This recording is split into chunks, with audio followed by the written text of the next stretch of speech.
And with that, we are wrapped up on our quick meeting. We are ready to start racing. Welcome. It's another edition of Friday Night Racing here at the Velodrome. So happy to be with you here on this beautiful July evening. It kind of feels like a little bit of a down week. We do have some smaller fields. It's been kind of a crazy time of year for us. Last year we had the GP. Next week we're hosting Junior and Track Nationals here. There's a lot going on at Velodrome, but we're still going to put on a nice Friday night tonight. Complete, of course, with 3 categories, going out for 3 different types of races this evening, and also resplendent with the Kiddie Kilo and the upcoming Camp Velo graduation. Our first group coming up to the rail now. This is the Cat 3-4 men combining for a win and out race. We'll make sure we get all of our competitors up to the rail and give them their final instructions. I'll talk about the win and out during their neutral lap.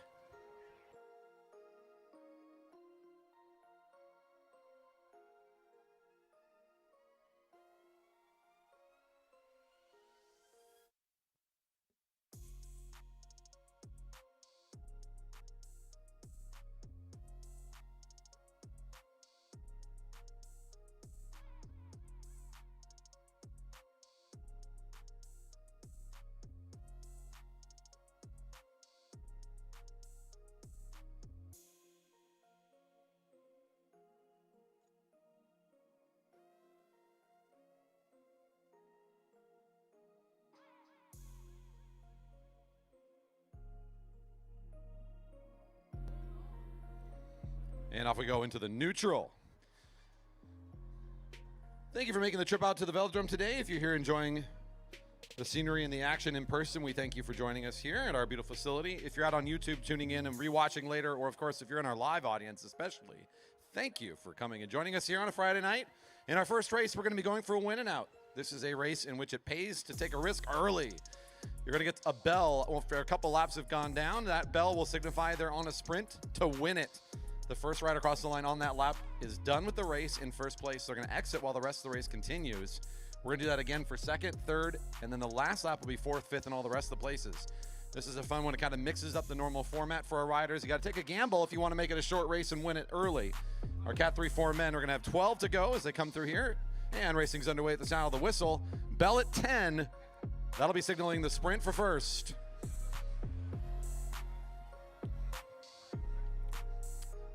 I got somebody on the live stream already talking before we even started racing. It has to be a subscriber on the channel. Thanks for being one of our subscribers, Creel. Before we even were broadcasting, we got chat going on out there. So if you're out there here watching from wherever you're at, don't forget to drop in a little comment and say hi. If you want to, of course, give a cheer or a jeer to one of your favorite riders out here, you can do so on the live chat. You just got to make sure you're a subscriber for more than 5 minutes. Pretty quick speed here on the early goings of this one because we know it's about to have the big finale for the first place rider. Very quick, seeing 11 to go. Bell next time around.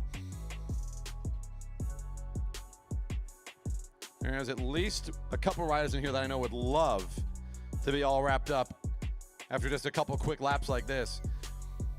One of them out there is going to be one of our juniors that you're going to want to keep your eye on during our track nats next week. He's out there riding in a pretty high position right now. That's JC Pyatt, kind of up along the rail. One of our sprint specialist youngsters. Stan Douglas is kind of lined up like he might be thinking about it too up at the front. Your rider of the year, Keegan Fairbanks, got them very colorful jersey on there at the front. Number 333 is trying to follow the attack. There goes Douglas now, the rider in that green. JC Pyle's the rider in black right alongside of him. He's trying to line this thing up to win it on a big fast lap. It's a perfect race to feature Pyle on here, and this is exactly the kind of effort he loves to do. He'll line up a 300-meter sprint. Coalition's coming in fast to try to hold on here. Still JC taking on Coalition head-to-head around the corner. Here comes Pyle trying to win the race. Oh, to the line. Pyle will take it by about half a bike. 3, 4, 5 in great position there. And that'll be it for him today. The rest of the riders are still stuck in this one, trying to fight over second place now. Look who's off the front of it here. We've got a couple riders pushing away.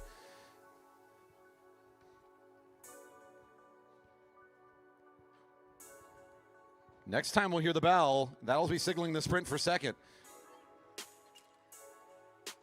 3-4-3 coming across the line first is Fenton Balfus,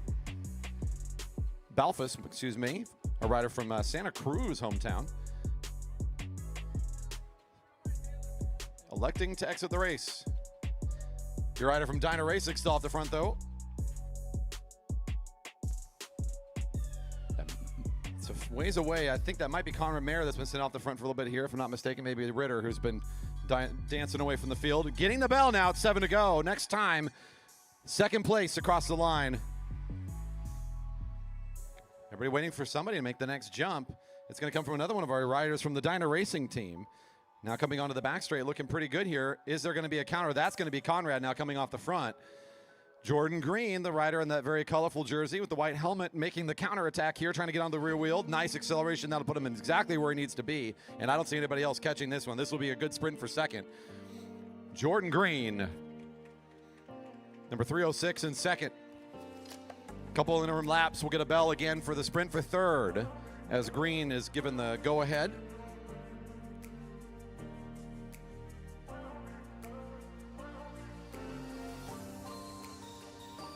Liquid Velo's got a rider out there. I'm taking a guess. That's going to be Kit Colbert. Number 319 off the front now. The rider in gray. The field's right there, though. Pierce Snoblin on the front of it for Airtech Racing. Seeing 5 to go bell next time around.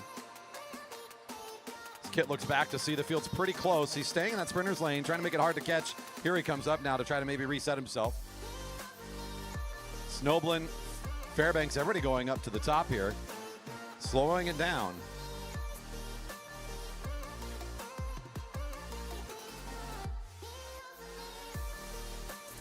Bunching up in turn 3. We're about to get the bell, so at this point, I guess riders are just going to take a moment of respite before the big sprint and the speed can return to the group. Next time, it's third place at the line. Third place next time around. Right now, we're being led by that yellow jersey of Joe Dangle for Forza Portland, presented Smith Racing Team. Not on the go. Here comes some movement within the field. Who's going to make the first real jump here? It will be a rider from the front now, as Joe Dangle does get up out of the saddle for a moment, but then Kit Colbert's got one lined up nicely here. So he's dangling off the front, threatening some power tonight. He'll be able to put this together nicely for a good sprint onto the home straight. This is Liquid Velo looking in control on this one. 319, well ahead of the field on that lap. Next time we'll see them for a sprint, it'll be at 1 to go.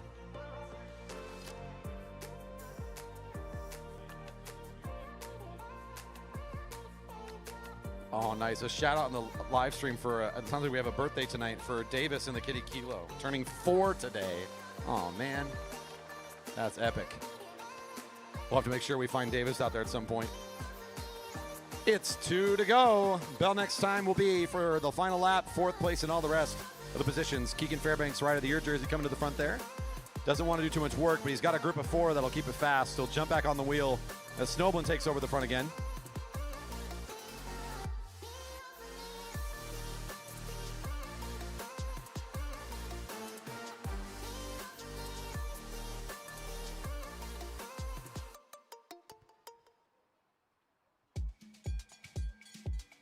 And now for our final battle, it's 1 to go. Next will be Isaiah West, another rider from Liquid Velo. Cat 4 coming in to race with the Cat 3s today, since we're allowed some combined fields this afternoon during registration. And here we go. We've got West leading things out. Is anybody going to come challenge? Fairbanks looks like he's going to try and jump up from the field. Now trying to get around and up to Snoblin's position. The rider in back in blue is off the back of this effort, but it's going to be a close catch here at the line. And your rider in gray, 416, looks like they'll be first across the line. They'll be in 4th place on this final sprint. And everybody's finished up on this lap, and they'll exit on the back straight.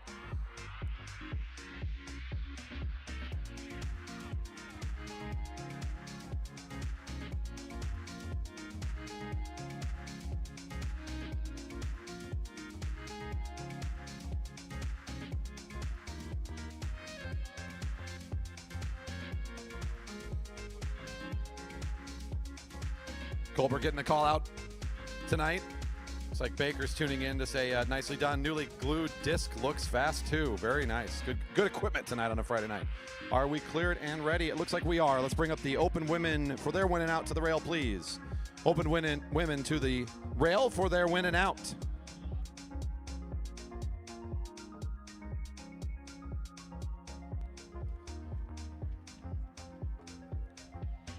Heads up on a call for staging will be coming fairly soon here for the Kiddie Kilo riders. As we're starting this next race, we're definitely going to want to get those kids all queued up. So Heads up on that. We got this race, we got the next one, and then we're going to be jumping up to that Kiddie Kilo. We'll be staging here soon.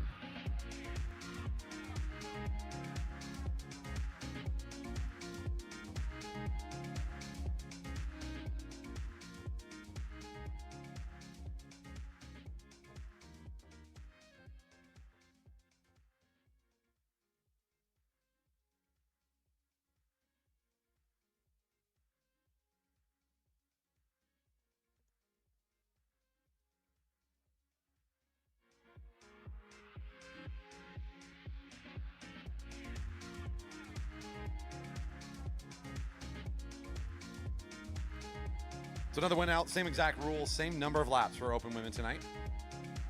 That's right, there's a couple of athletes around here that are maybe taking some moderate efforts or maybe even just sitting out entirely. A lot of our fields have been bolstered by the number of junior riders that we have, but next week is USA Cycling Track Junior Nationals happening right here. So with that going on, some riders are electing to take some rest time, and a lot of reasons why this weekend might be a bit, again, of a rest moment and a little bit of a downturn for us in our summer schedule. It's been busy, but still so far, some fun here with our win and outs. We've got JB Temple later in our schedule, scratch racing with Preems, a little extra cash on the line for our riders that showed up tonight for some good racing. And right now it's the open women about ready to get their start. And the sound of the whistle means things are underway. First bell at 10 to go. And then we'll start figuring out who our winners are here in this race.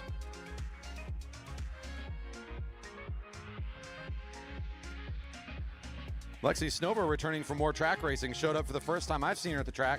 That's number 222 in the green. That's on the front right now. First time I saw her was at the GP, our big fast weekend last weekend. Standing atop our Omnium for the endurance for our elite women. A roadster, a real roadie for the Found Cycling Guild. Now starting to kind of get the itch for some track cycling. Good to see. We'll see what she can do here tonight on her second night of Friday Night Racing. Tori Park there at the front, number 106. Another rider to watch here tonight. It's been a big factor when she makes her way to the track this season.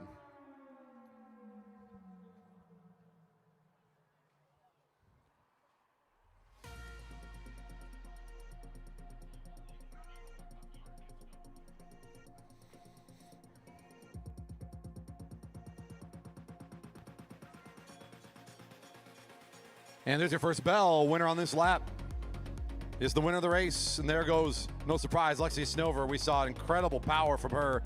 Clearly, whatever training regimen she's doing has provided a really good base, as she was able to do some very impressive work with her endurance efforts here just a week ago, and she's just going to put on this very powerful 500 meters. Tori's going to try to come around her at the line. This is for the win between these two in the open women's. Snover still on the front of this. A very fast lap. Can't come around her, and that'll do it. This girl's going to get up her grade very fast as Snover. She is absolutely riding well here at the Velodrome for such a short career of racing on the track. When all you got to do is go fast like that, it works out pretty well. Don't need a lot of tactics when you got great power off the front. So an easy one, and it makes it look easy. But again, Snover's on a different level right now when it comes to just power and endurance this evening, as she's able to show there in that race. Off the front is Williams and Park now working together. Tori, the rider, now in second position right behind Williams. They're going to be getting a bell, not this time, but next time around for second place.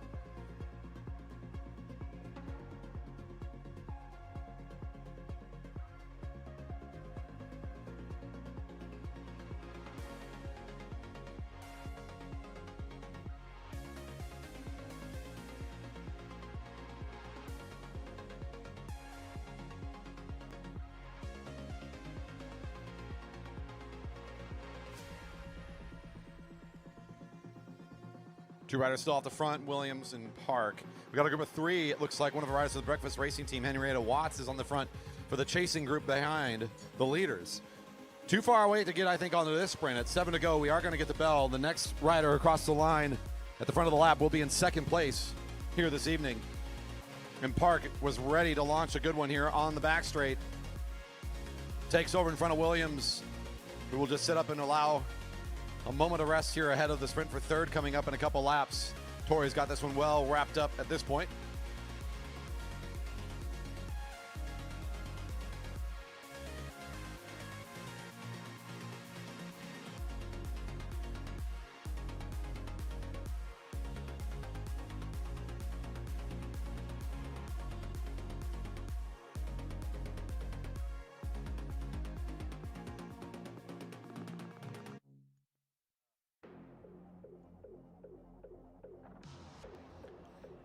It's Williams in perfect position, but we're right now looking to see if this group of three being led by Kelly Darlene, the rider in blue for Rice University, pulls up to the Stanley sign.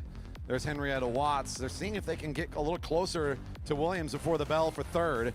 As it currently stands, Williams, this rider for Center Cycles, off the front in perfect position to score for third. Watts is trying to pull this thing up. Here comes Catherine Wade-Easley as well of Center Cycles, trying to get a little bit closer, threatening Williams on the backstretch a little bit. This gap has closed down by a few seconds. Darlene up and out of the saddle when she gets some running room here on the track, maybe thinking she can bring this thing back together. Wade-Easley is done, so she'll pull up. It's just Watts and Darlene now trying to close down the gap on Williams. We've got a potential catch for third place. Williams still in control. Darlene and Watts trying to see if they can get there in time. It's now Henrietta back on the front of the lap. If not this, then the two remaining riders, of course, will be fighting over fourth and fifth place in another couple laps. But third place right there in front of them. Neither can seem to put it together, though. It's just out of reach. Williams, very nice couple of laps here. Very consistent speed, very smooth through the last three laps, as she often is. Way to finish it off for Williams. She'll come across in third place here, as there's just no way to catch. It's now Darlene and Watts have separated themselves from the rest of the field, still fighting over top five positions. Those are the riders now in turn one. Going underneath Williams, who'll be exiting. Everybody else in position is well out of position, I should say, to be close for fighting over the fourth and fifth spot. As the rest of the riders, we've got one in the catch. The bridge there is going to be Catherine Wade-Easley, and then the rest of the field here crossing the finish line. So about a half lap down from our leaders at this stage.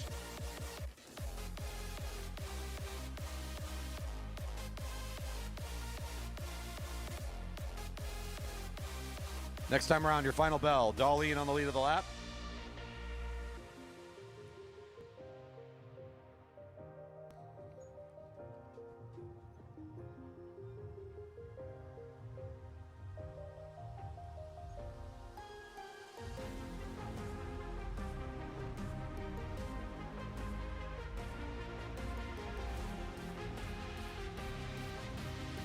Nice move here from Jasmine, number 231, trying to re-accelerate the main field here. They're about a half lap down from the leaders, but they're still going to make it fast for will eventually be a sprint for sixth place.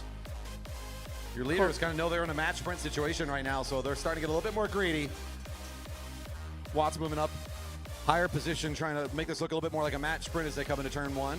Darlene sitting in the wheel, waiting for Watts to make the first jump at this stage, or maybe just holding on to her cards a little longer. Is Catherine gonna catch? Oh, there goes Kelly. It was a good intuition from Wade-Easley to do some work there, thinking maybe they'll fall asleep too long. Not able to get underneath them before the attack starts. So here goes Darlene. And Watts loses a little bit of ground. Starting to make it up, though. Look at the close. It is coming in. It could be a nice two-up sprint here. Darlene and Watts. Ooh, sprint for fourth. Watts has got good momentum. She'll have enough. Nice sprint between those two. Well-timed jump from Darlene. And there's Wade-Easley out in front of the field. And now your sprint from the rest of our riders in the field to finish up here on this lap.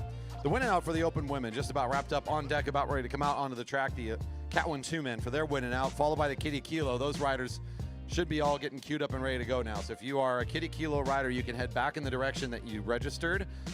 Don't forget to also say hi to our friends at Project NWCX.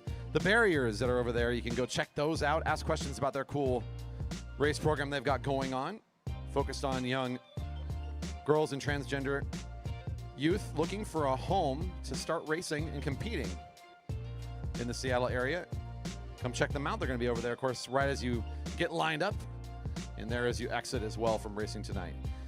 Cat 1-2 men out to the rail for the win and out. Before we go and focus on the kids for a bit here, Cat 1-2 men on the rail for the win and out. Once again, Kiddie Kilo riders 2 staging, which is behind the beer garden. We're going to stage you in ages. So Kiddie Kilo riders behind the beer garden, not in the beer garden, Ruby. I know it happens when I know your name. So stage back there. Important to note that next week is Nationals. We will have a Kiddie Kilo on Friday. However, racing starts at 6 because it's a big schedule. So the Kiddie Kilo will probably happen right at 7. So those of you just showing up might be a little late. So keep that in mind for next week. The Kiddie Kilo will happen right at 7 or a hair before.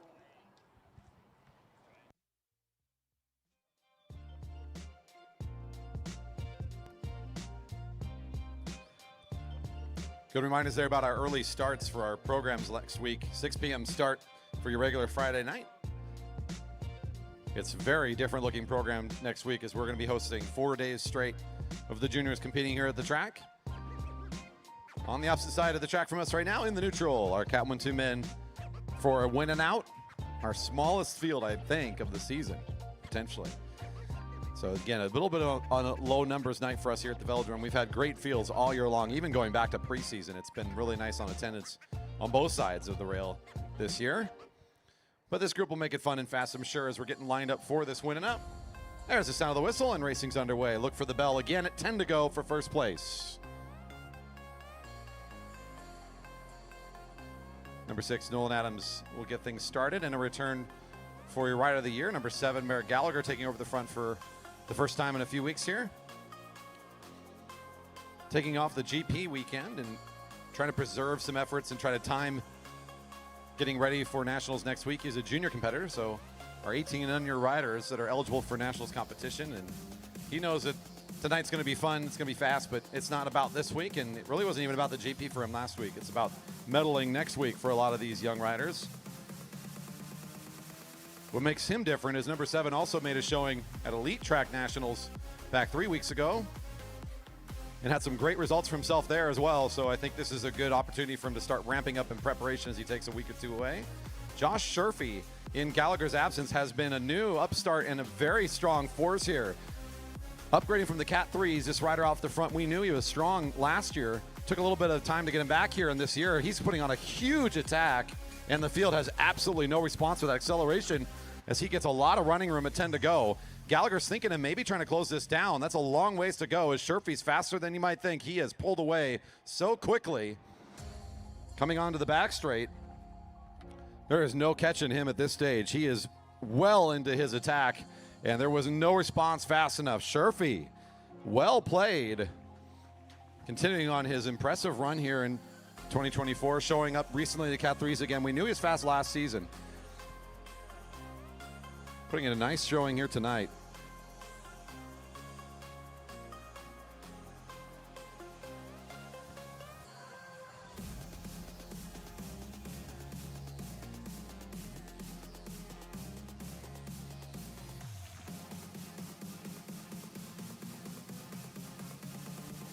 So a Sherfy out in first. Let's see what else comes from the rest of this field. I'm getting check-in from the Jurassics. Oh, there's another name we haven't seen for a while. Isaac, number 53, is in the group. He's wearing the colors of Liquid Velo. Watched the Jurassics as juniors compete here as a family with father in the field as well. It's been a while since we've seen them around the track, but seeing, again, Isaac out here joining us. We saw him actually on that previous effort. He was out there along with Gallagher off the front of the field, hoping to maybe catch. Neither of them could put it together. So they'll kind of gather back up here, and it's going to be another quick one upcoming as there's the bell. Now for second place. Tyson Danielson was in perfect position to take over on the home straight. He'll do that, the rider in blue for Waterline Racing. Number 14 off the front. There's Fell Swoop in the orange, trying to line things up and hold on to the acceleration from Danielson, and now your rider of the year wants to try to get on top of the bike as well and see if he can get out for an attack of his own. Middle of the field, still coming in hot too. I think that's number 2, Mario Sandoval, the rider in white, trying to accelerate. I don't think he's going to get close enough though. Danielson has it. Number 14, clearing away. Might be surprised to see how close the junior was there. He was thinking he was relaxing coming up there into turn 1, but he had to watch out as Gallagher was coming in fast, and he wants to try to separate himself from the rest of this field, it looks like. He's got Flom and Sandoval in pursuit.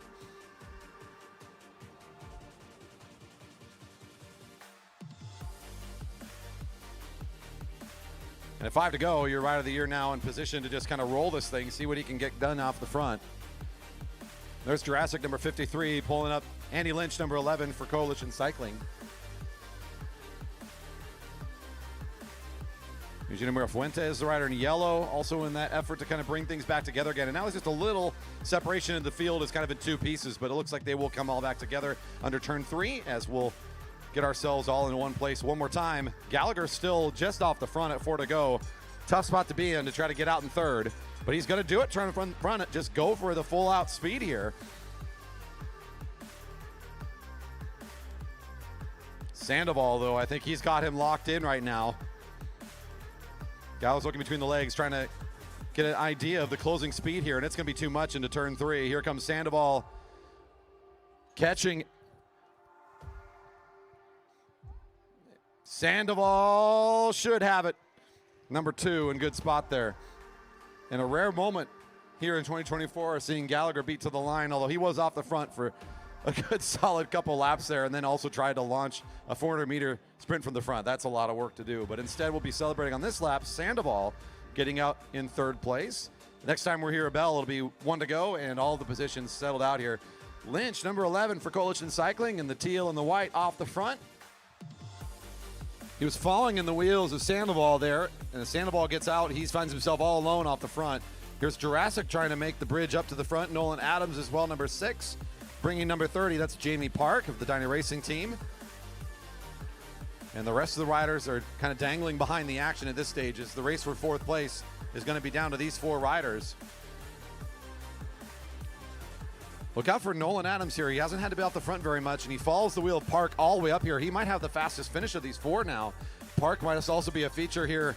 A good moment for him. We'll see. It's a sprint for 4th now next time around. And, of course, Jurassic, who I haven't got a chance to see racing quite some time, number 53 up here. I'm not sure what he's got here this season, so we'll see if he's got one lined up for us in this final lap or not. Trying to get the bike up to speed. Adams down the sprinter's lane, Jurassic right next door. It's going to be 3 riders side by side bringing this up to power. It's both Park and Adams.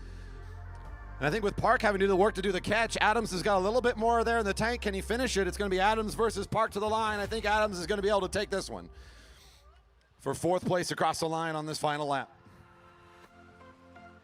Riders will exit on the back straight as they come around this time.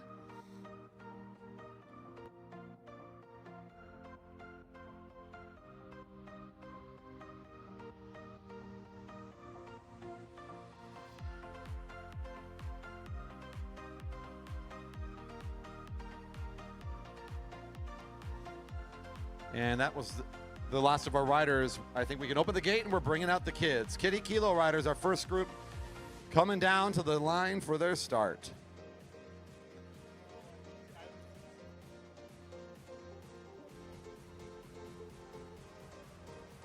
It's a good time to be here at the track. It looks like Sprocket might be joining us somewhere. Is he out there? Dressed up and ready to go? Oh, there he is. The mascot for Junior Nationals is here. After a fun naming competition held on our socials at JB Velodrome through Instagram. The final name came in as Sprocket for our furry friend that's here, coming down in front of the Kiddie Kilos to say hi. All right, we have our first older kid group. 1 lap. Are you ready? They're not that excited. I don't know. Real. I mean, maybe. We'll see. Ready, set, go. Watch out, photographers. You are in the line of, okay. Just going for it at that point. Sometimes you got to put yourself in the line of, danger to get that perfect picture. The perfect shot, The Kiddie Kilo, of course, our weekly tradition here in the early parts of the summer. It seems to be nearly weekly. We hold this as we continue to invite the Redmond families out to have some fun with us here. Today, we are brought specifically by our friends at Project NWCX. We'll talk a little bit about them here in just a moment.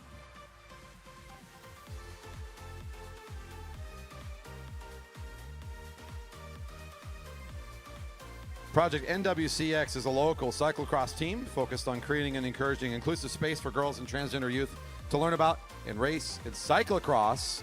The program is youth-driven, strive to have our older and more experienced riders mentor and support the younger riders on the team.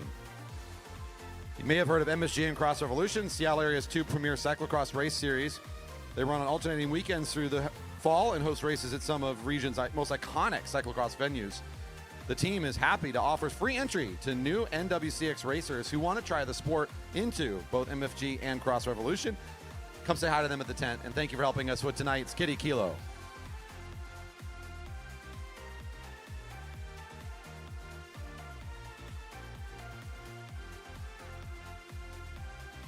Looking good here on our first lap with the big kids.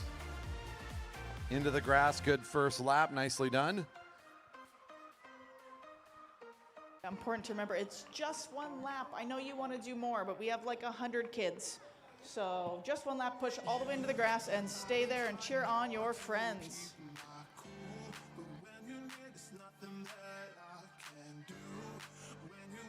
Next group's coming down. Next group. Come on down to the start line.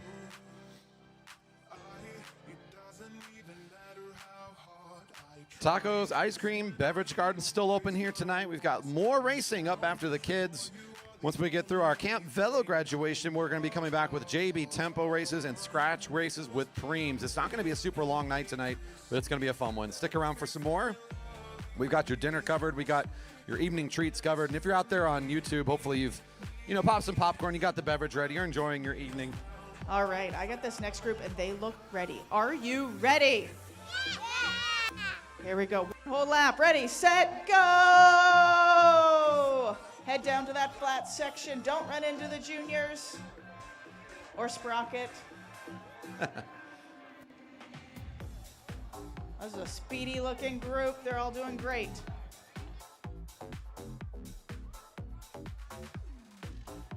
Nicely done. Yeah, if the kids are having fun with this lap, they can always come back for some more fun. They can do another Kiddie Kilo. Once they're about 8, big 8-year-olds, good 8-year-olds, 9-year-old, they can sign up for Camp Velo as well, which we'll be talking about more later on today. If you check velodrome.org/calendar, you can also see it's busy this time of year, but you might be able to find some open track time as well, as this is public lands and we're not specifically reserved for it. And there's no track bikes out here. It's a place you can come and access. It is open to the public. We ask that you, of course, yield and follow rules. If there's any track cyclists out here at all, wear a helmet and be safe. It's a good time here at the Velodrome for our community. Come try racing around on here by their own. And here we go, another group of the finishers for the Kiddie Kilo. Getting a lot of help from the home crowd tonight. They forgot how to cheer for the adult racers, but they certainly know how to cheer for the kids. That's not unusual. That's a normal thing, I think.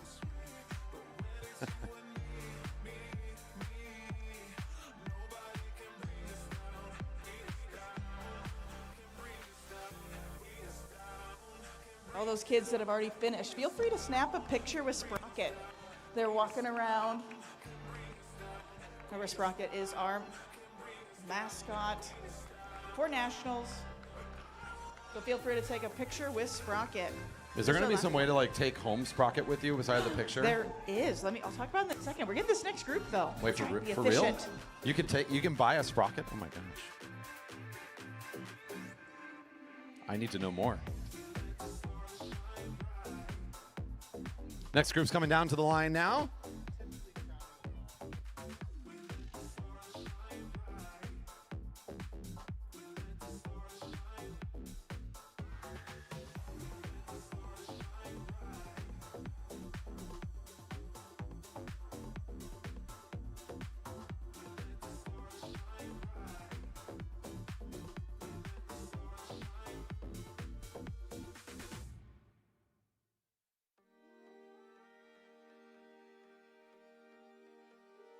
This is a big group.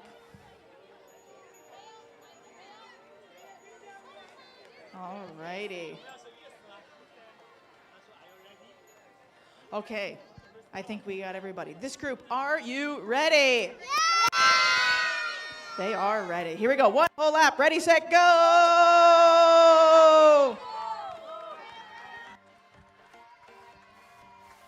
No, that's energy. They were ready. I'll give them that much. Definitely. Yes, so speaking of Sprocket are homemade mascots. Everyone is homemade by one of our junior parents. Will be for sale starting on next Thursday at 5 p.m. I have a feeling there's going to be a line of people waiting because they're all different colors. They're going to be fantastic. Take home your own furry, fuzzy version of Sprocket. Huggable, adorable, can sit on the couch next to you and cheer if you're at home watching the racing later. That's right, homemade by one of the parents, I hear. My goodness. And in different colors. That time again, you said 5 p.m. on Thursday? 5 p.m. on Thursday. That's I your have first a feeling chance. there will be a line. Like, no joke. There's going to be a line of people waiting. Excellent. Yep. Right here at the Velodrome next Thursday. Look forward to it. Yes, that'll be the excuse to get you to come to watch these awesome kids race. Take home a Sprocket. And that's the first day of track racing for Junior Nats is next Thursday. They'll be racing Thursday, Friday, Saturday, and Sunday. Evening racing starts at 6 p.m. for all those events. You can expect kind of the normal big focus on a Friday night, but yeah, let's come enjoy some Thursday night racing too and get your own copy of Sprocket. As we continue to cheer on the youngsters here, they're doing a great job.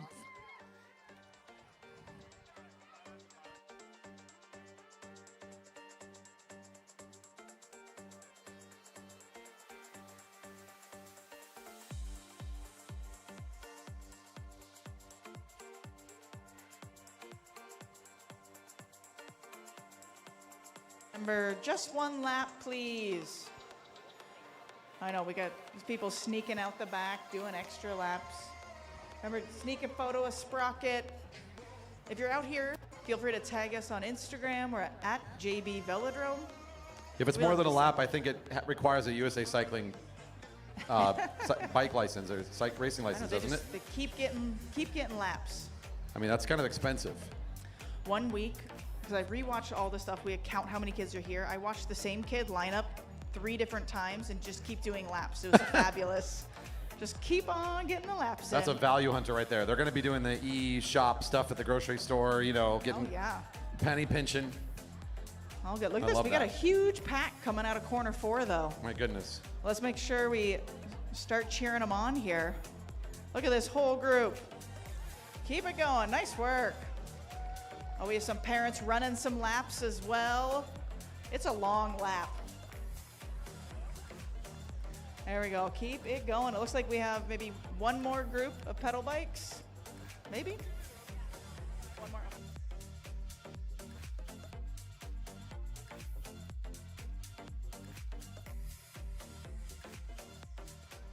Keep going onto the grass a little bit. We still have a couple more groups here. Back onto the grass just a bit more. Your next group, come on down. Next group, come on down. Let's bring them out. Oh, we got one coming up. I see ya. Okay. Bring them down. We're ready. Our next and last pedal bike group, and then we have push bike derby. There's a mob over there. Looks like a lot of push bikes today. Oh, yeah. Yeah. All right, use those brakes. It's like the first test. Are they going to hit me coming down the hill? Room on the grass for our incoming riders. Thank you. Yes, push back a bit. Leave some room. More people coming. Thank you.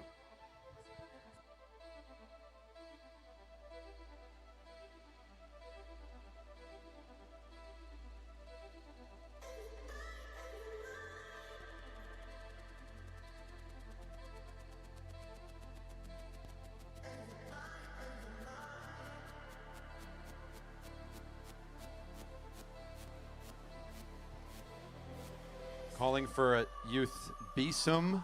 Looking for a child by the name of Bisum.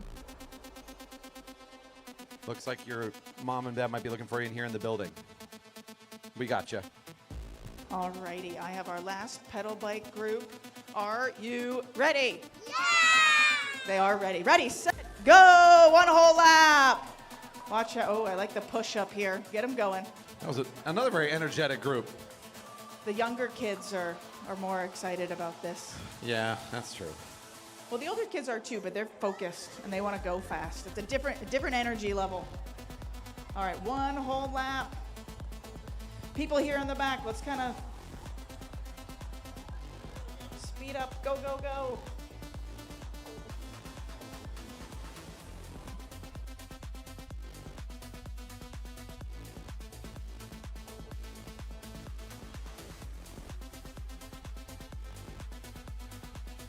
And Sprocket, once you're done with your photos over there, come over here and help with our push bike derby.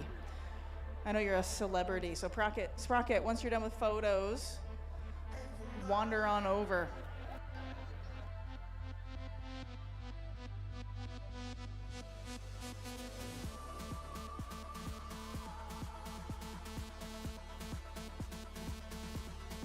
Coming after the push bike derby, we've got the Camp Velo graduation, and we're back to our racing with our adult categories. Whoa, these are fast 3 out of this group. My goodness.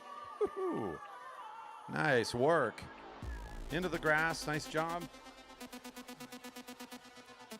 I thought I had a few more seconds to keep talking to them. Those ones, they went flying.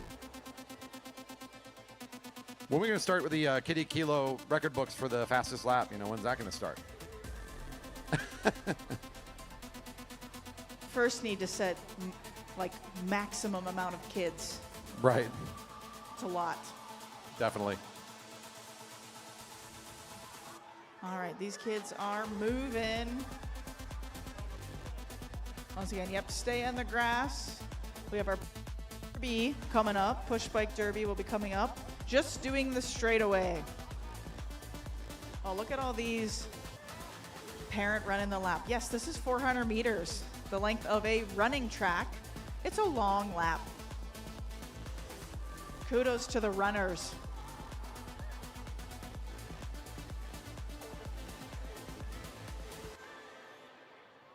All right, yeah, keep on going.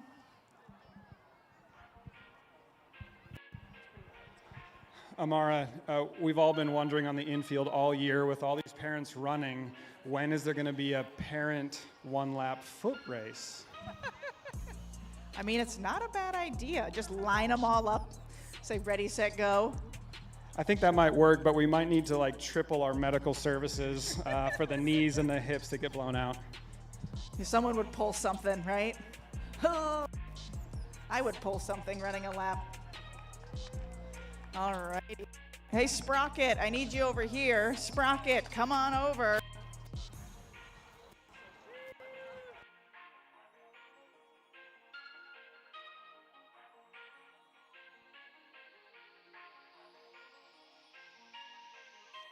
Hey, Sprocket, are you that popular over there? I need your help. Sprocket, Sprocket, where you I at? need your Oh, I help. see. Sarah's recovering Sprocket from the masses. Oh, it's celebrity status. I get it. Yep. Sprocket over here. Needs a support crew.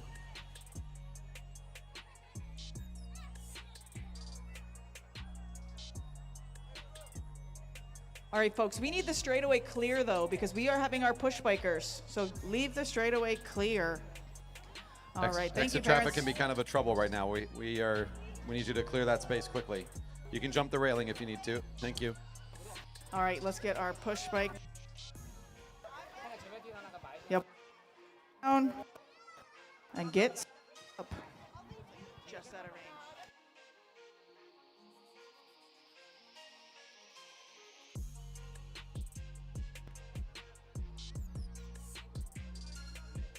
Kids, we've got bikes about to come directly in your direction here, so heads up.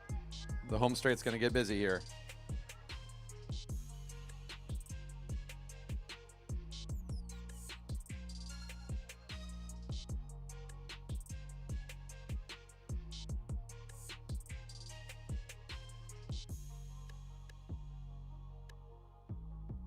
Oh my, this might be a record push biker group. This is a lot of kids. You're just doing the straightaway. You're just going to the finish line as fast as you can go. We're going to, Sprocket is going to go first, and you're going to try to catch Sprocket. Okay, you're going to try to catch Sprocket. So I'm going to say, spectators, are you ready for Push Bike Derby? All right. Ready, set, go! Go catch Sprocket! Go, go, go, go, go! Uh-oh. It's going to get caught real fast here. Whoa! Look at that. Oh, man.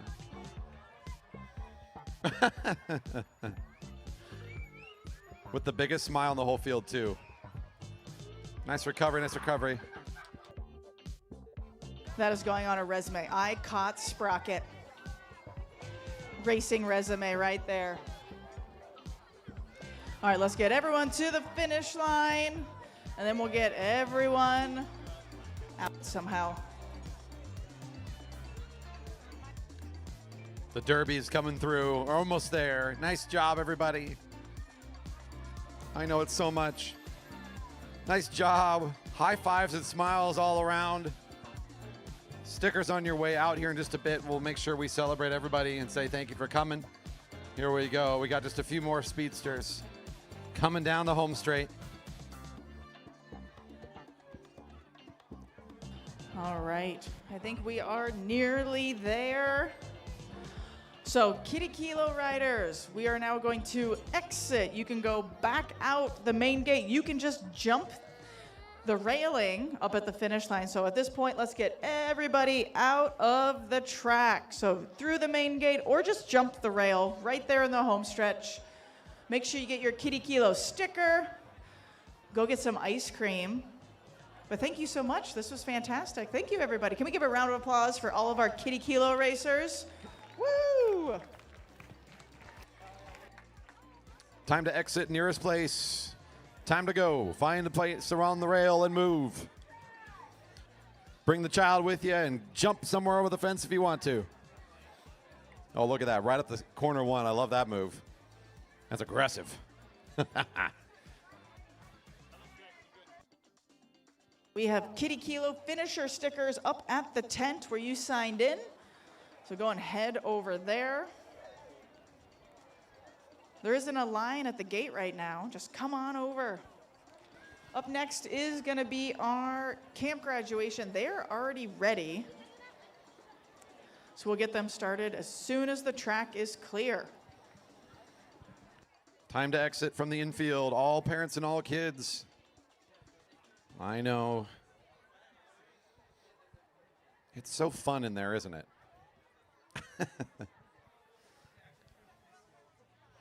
Kiddie Kilo all summer long on Friday night race programs. You can check all the days that we host it on our website, velodrome.org. Under the education tab, there's a link for Kiddie Kilo. You can find out all the days that we have left here this summer. We did this here on the mic not too long ago. There will be another edition for parents that want to come during Junior Track next week. That's during our Friday night program starting at 6. There will be a Kiddie Kilo, but it will likely be a bit earlier than you might be used to. So you'll need to arrive before 7 if you want to get signed up and join in on the fun.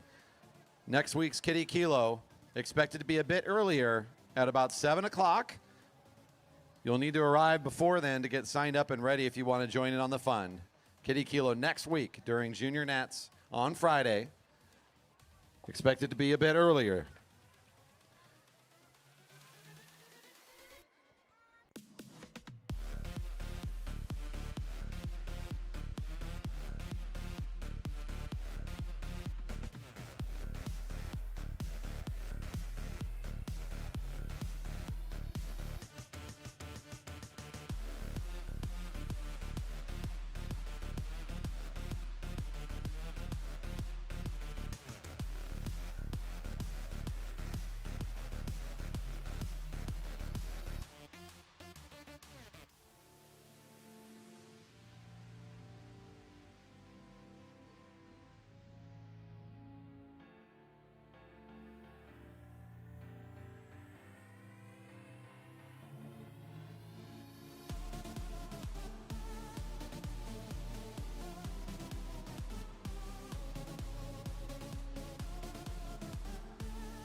If you were smart and maybe put in your order for the taco truck or kind of went around, took a little bit of a stroll there at the end of things, it's a good time to come back here. We're about ready to bring out our next generation of youngsters that are not Kiddie Kilo riders. That's right. They took the whole week's worth of class here. They took the camp, spent their time at the track doing the basics, and they're going to be racing a fun celebratory race. So congratulate them on their great week. Camp Velo graduation about ready to start. And we had an awesome camp of like 8 riders. Just not everyone can make it for our race. So what we're doing for our race is a 2-lap scratch race. We have 2 riders. We have Cadence and Lilith at the finish line, and Lucy way back there 100 meters away. And they know what to do. Are you ready? Lucy, are you ready? All right, they can hear me. Here we go. Ready, set, go. All right, look at them. Day one, they learn how to ride a fixed gear. They learn how to ride. Oh, look at this start. Lucy is moving. Woo! Sign her up for the team. So yeah, day one, they learn how to ride a track bike, how to ride on the velodrome, and then they do time trials. They do some bumping drills. They learn how to race.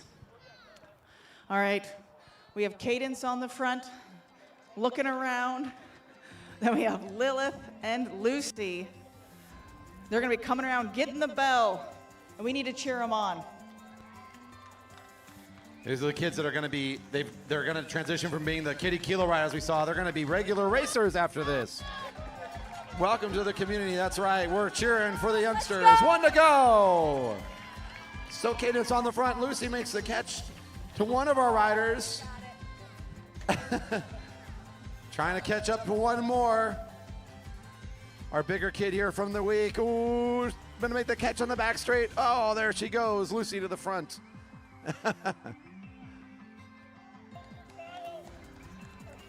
Wanting Cadence, get on the wheel. Oh, they're still got.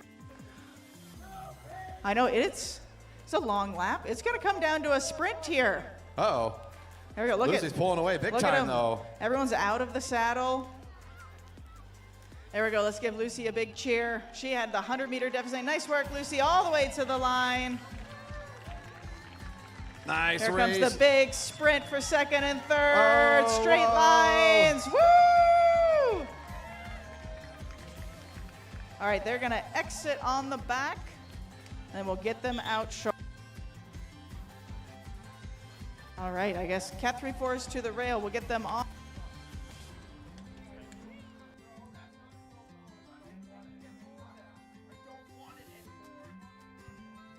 Here come our Cat 3-4s to the rail. It's the time for the JB Tempo race.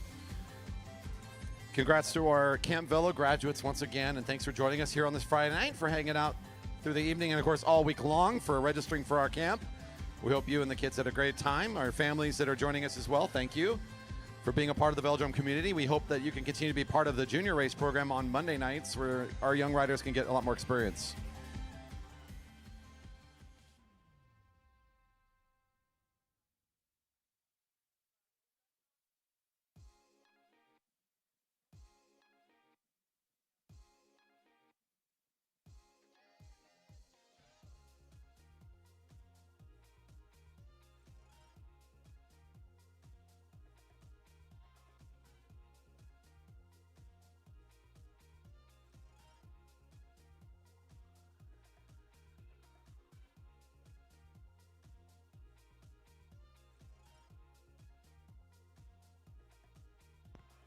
We're going to riders getting the signal to roll out. This is the JB Tempo, 2 and 1 on the front.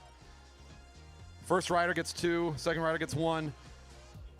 Pays to be at the front every single lap. You get more points for staying up there. The rider with the most points at the end of the race is your winner. Tie is broken by finishing order on the final lap. We're going to start out of turn 4. They're currently in the neutral, as long as they're still all together, and then we can get this thing rolling. The Jerry Baker Tempo, kind of sticking with our old way of doing it sometimes around here. When it's got the JB label on it, it means it's the way of old. We still like the 2-in-1 version here once in a while. Our racebook actually has, if you want to see the manual for all of the different race formats that we still occasionally race, even when we do it only once a year or less. We got a bunch in there. You can find that at velodrome.org under the racing tab at the very bottom, and read about all of our race formats here that we race throughout the year. And with the sound of the whistle, racing's underway. Starting next time around, we'll start awarding those points at the front of the field. Cat 3, 4 men in their first lap.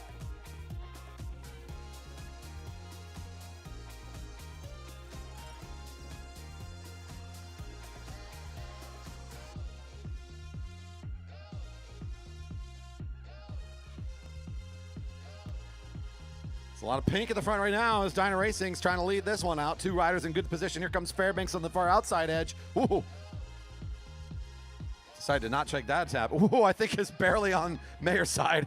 Ritter's leaning his way too. He says, I think he got it. Mayer for 2. Ritter for 1.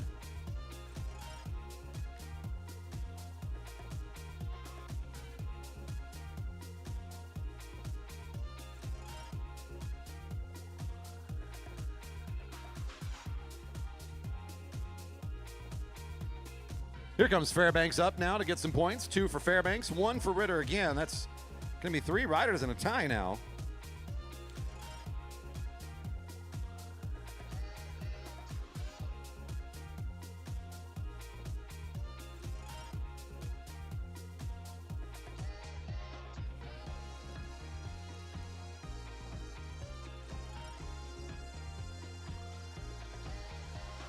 This is Rider of the Year points in this race. This is the feature one on our schedule. So riders coming out here will be getting points in that year-long Rider of the Year competition for the Cat 3s. That time it was 319. Kit Colbert picking up 2 points. And that was Fenton Balfus, I believe, number 343, second across the line for 1. I have 4 riders at 2 points apiece. All tied for first. Ritter, Colbert, Mayer, Fairbanks. Balfus has got 1 point currently for 5th unofficially.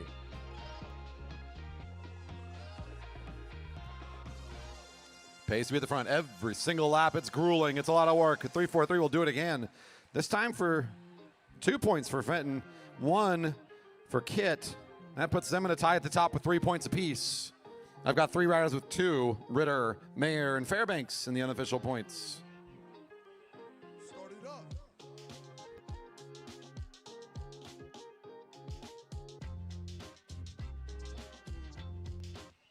And 7 to go. Nearing halfway through this race. 3-4-2, that's Samuel Hill with their first points of the race, and Jordan Green getting 1 as well, his first point. That's 3 still to Balfus and Colbert, your leaders. Another rider to join in on the very busy group of 2. As Sam Hill, number 342, came in that time. A couple of new faces I'm seeing here racing today, and a lot of our friends down, it looks like, from the California area, including Samuel Hill, hometown Sacramento, throwing down here in the group. 6 to go. Here comes one of our local competitors, number 337 from Coalition of Cycling, Sam Karp. Fenton Balfus would take over at the top on his own. I have him now with 4 points, 1 ahead of Colbert in the lead. Hill, Karp, Fairbanks, Mayer, Ritter, all with 2. Jordan Green with 1.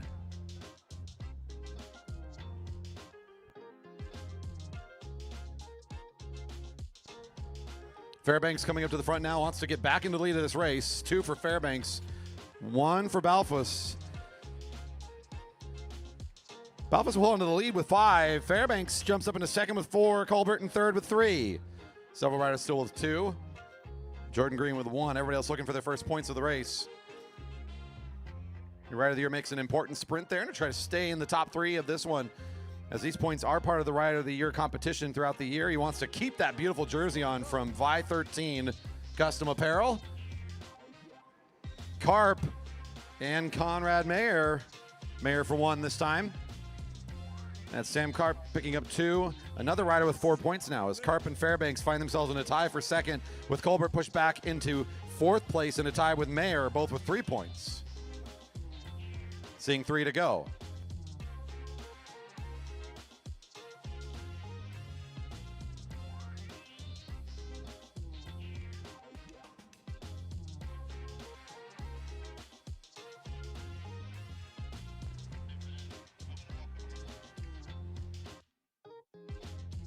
Francisco Zapata, I believe, 411 first across the line. I'll get the confirmation on second.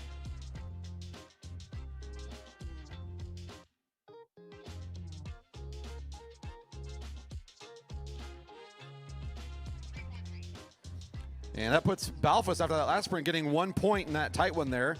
In a lead with 6 now. Karp with 4, Fairbanks 4, Colbert 3. Zapata picked up the 2 on that last sprint. Here comes Colbert out of the group for 2, and his teammate right behind him for 1. Colbert with 5 is now 1 point behind the leader. Balfus with 6. 2 riders with 4 is both Fairbanks and Karp in a tie for 3rd.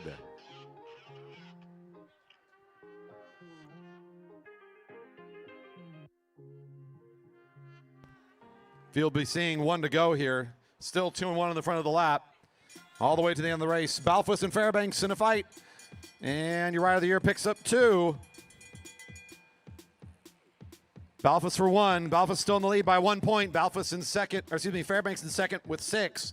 Colbert in third with 5. It's a great race to the top here. This last sprint will be very important If Balfus and Fairbanks can't hold on there, they're just going to be in those positions, and they'll just watch the race get away from them. Balfus will try to cover here on the front of the race, but they're not going to get any more points. It looks like that'll settle the score for them. Here comes 3 to challenge the line. It'll be number 342 first across the line. Sam Hill to get 2 more on that last lap. Zapata gets 1 more. Your winner will be Balfus by a single point over Fairbanks unofficially, with Culbert ending up in 3rd with 5. A couple of riders finishing their lap before we bring up the open women.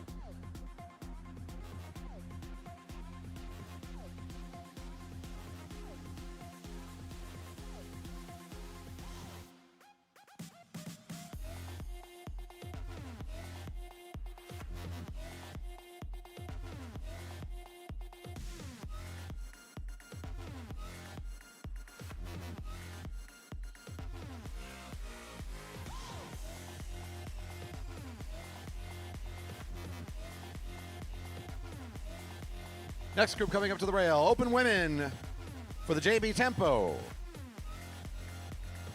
More Rider of the Year points on the line in this one. Riders check into the rail for the JB Tempo.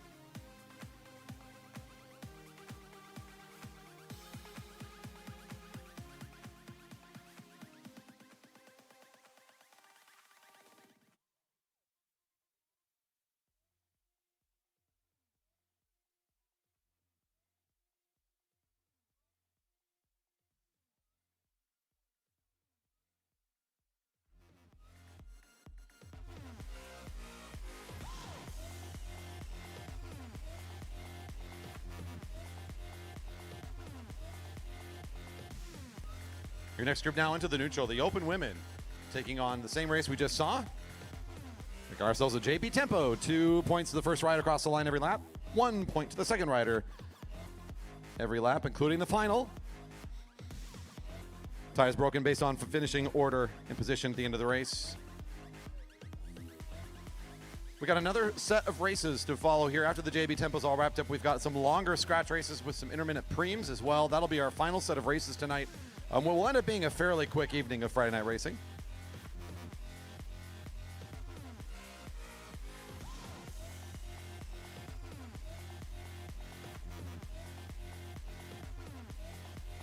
And racing's underway. 10 on the cards. Will be a quick JB Tempo. You got to get your points wherever you can. The race is going to be over before you know it. So these riders are already starting to think about where the opportunities will come up here. We saw Snover, the rider in green, currently in second position in this field for Fount Cycling, was kind of in a different class when she's just decided to launch the attack and the win and out, pulled away quickly. Wouldn't be surprised to see her just setting the tempo on the front and making it very hard to come around her once she's ready to start picking up some points. Here's Park coming in, sort of creating a bit of a box there for Snover. A little difficult to get in the front as Watts will be at the front of the field. And here comes Scoville for 2, Watts for 1.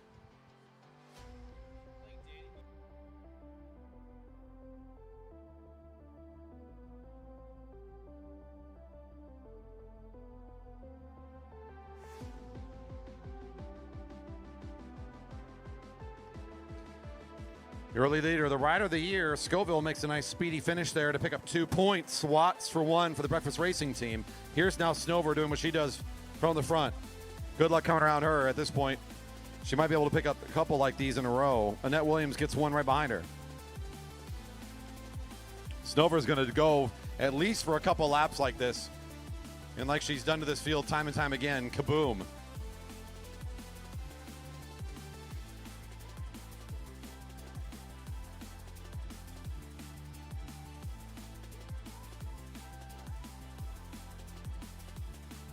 Two more for Snover, 1 more for Park. I should say the first for Park. Your leader is Snover with 4, Scoville with 2 in second. Park, Williams, and Watts all have 1. Your Rider of the Year, Scoville, does a nice effort here to get into this front field. That's the rider with the orange helmet One of our Jerry Baker Jr.'s wearing the Rider of the Year jersey in this field as well.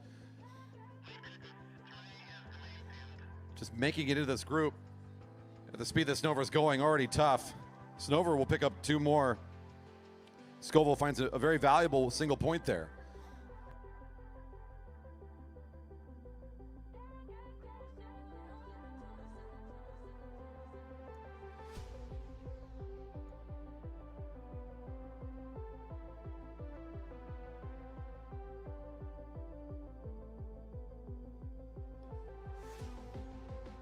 Park coming around Snover. Scoville will take away a point there from Snover as she's not able to get anything in that one. It looks like Park for 2. Scoville won that time. Scoville holds on to second with 4. I got Park with 3 in third place. Your leader, Snover, with 6.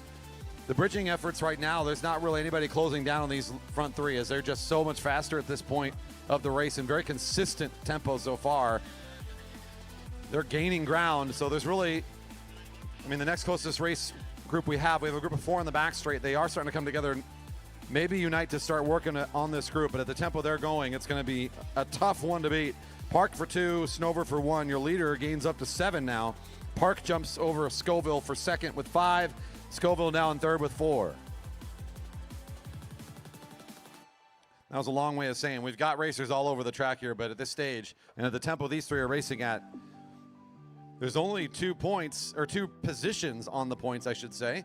They only go 2 deep, and this is really where all the action is going to be, is these 3 riders figuring out how they're going to sort this one out. Scoville has to sit behind this one as Snover gets a good jump over Park for 2 more. That gives Park another single point for 6 in second place. Snover now with 9 in first. Scoville still with 4 in third. And here goes Snover, just unrelenting. This will put the rest of the field in an even worse position, as now Park is the only rider that was able to join in once again, much like in the first race tonight. At least able to stay on the same plane here with Snover. 106 comes around for 2. 10 points to your leader now, Snover. 8 for Park in second. And that's where the race is going to happen. Back behind that, we still have riders with points. Of course, Scoville with 4 is going to be in third place in this race, and that's not going to change. Williams with 1, Henrietta Watts with 1. They could sprint against each other for what will eventually be the 4th place position in this race. So the 2 riders with 1 is both Williams and Watts. 1 to go. Ooh, good fight for points that time. Tori is trying to take some points away from Snover. She could not find it there. The win was still within reach for Park if she could get that sprint. She just had to do it again, but was not able to find it. That's your 2 riders on the back straight. That's going to be where the race will, of course, be first 2 across the line, and that'll be your 2 top positions. If Park could have gotten that one, it would have been a great final sprint, but at this point, it almost doesn't matter, as there's a 3-point advantage to Snover over Park. These 2 have it settled. Park can go grab the final 2. Snover gets 1. It won't be an issue or an impact in this final lap.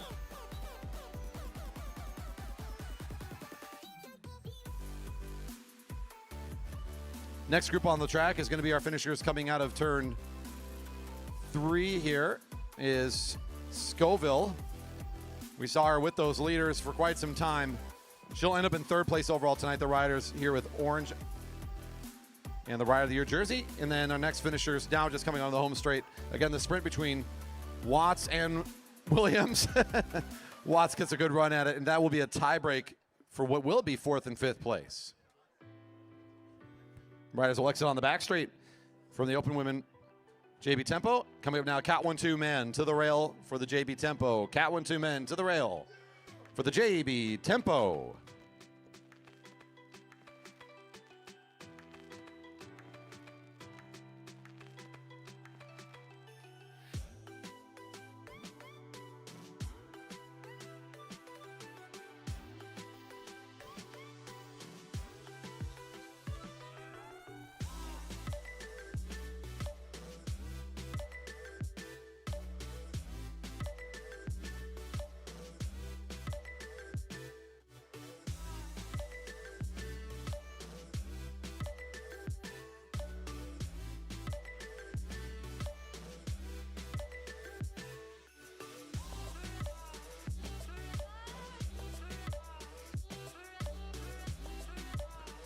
We're just in a bit of a standby here, conferring on the previous race just for a moment.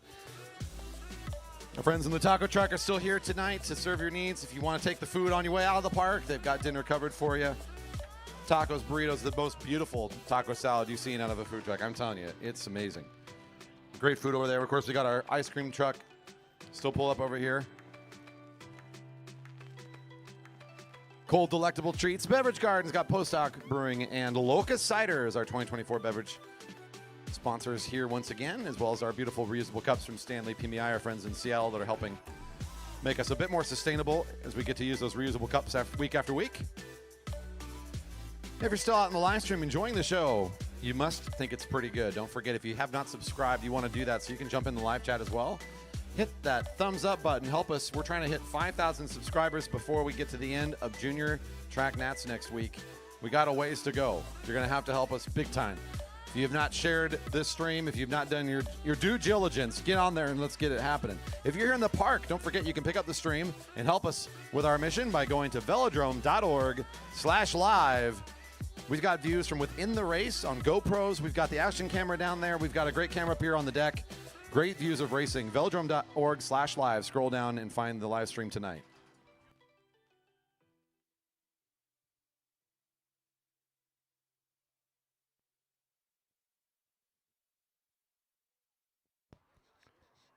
Into the neutral now for the Cat 1-2 men. Again, the JB Tempo, pace speed at the front, 2 and 1 every single lap.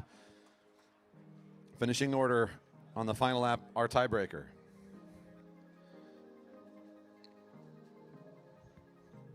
Had some really good momentum. Speaking about that mission for subscription on our YouTube channel, we did I think a pretty great job last weekend bringing the fastest racing on two wheels in the Pacific Northwest, the Marymore Grand Prix 2024 edition. 4 great sessions of racing.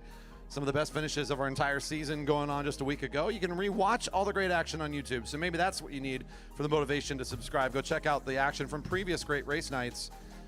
And if you're more into kind of the talk show scenario, we got that covered too. We got a new show called Rail Talk going on. Every week we bring down the table onto the finish line and have a conversation about racing that went on that week. You can find all that on our YouTube. Just search for the Jerry Baker Memorial Velodrome and enjoy the shows. And the sound of the whistle, racing's underway. Pace me at the front. Got to get this thing rolling. 15 to go.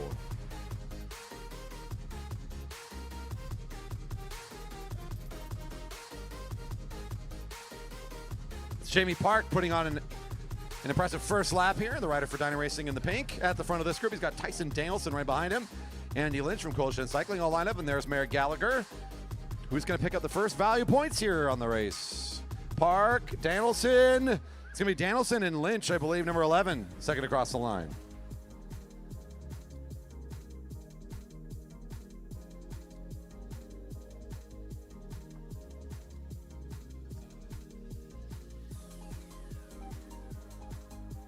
Your early leader, Danielson, number 14 with 2, Lynch with 1 in second. Here goes Gallagher, trying to keep this fast and aggressive at the front. Nowhere wants to mix up in the middle of that field. 7 gets 2. Danielson, your current race leader, gets another. He'll hold on to the lead. Danielson 3, Gallagher 2, Lynch 1. Gallagher still in the middle of this big effort here. This suits him well too. He's shown good versatility, either speed out of the field or these sorts of solo breaks like this. Putting some great effort here in the time trial. And he's going to be trying to get some medals at Junior Nats as well for this kind of ride. So good to see him out here off in front of the group. 2 more for Gallagher. Sandoval making a good effort here from the field, trying to get up into that space between the lead rider. He gets 1.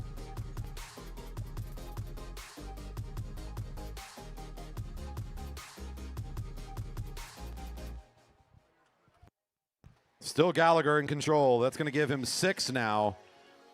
The Jerry Baker Jr. in command of this race. Sandoval will find another, bringing him up into 3rd place now with 2. It's still Danielson with 3, sitting in 2nd place right now. Lynch with 1 point in 4th. Everyone else looking for the first points. Big gap here from the field to the leader, no surprise. This kid's wearing the Rider of the Year jersey because he is crushing this field, and he's going to do it again tonight and see what he can do on this sort of just solo break effort for as many laps as he can get. 2 more for him. And Sherfy, 52. for 1 there. Sherfy looks like he's going to be in the hunt here. Now, again, we were impressed with him in the win and out. You heard my excitement because it's been fun to watch. He's been a new force here in the Cat 1-2 field, and it's always good to get new speedsters upgrading and showing a lot of growth and promise. He's going to try to get aggressive here and see if he can get closer to Gallagher. Gallagher looking over his shoulder. See, he's got 2 in pursuit now. At 9 to go, Gallagher says, that's good. I've got 10 points in my back pocket. Here comes Sherfy. Maybe I'll just get on the wheel of these two. We got Lynch and Sherfy, both with Coalition Cycling. Oop, a little bit of a fake out there with Sherfy pulling up. Now they're going to reestablish themselves as Lynch looks like he's willing to keep on the pedals. The rest of the field thinking, oh no. We might have been able to catch them, but now it's back into the full speed here.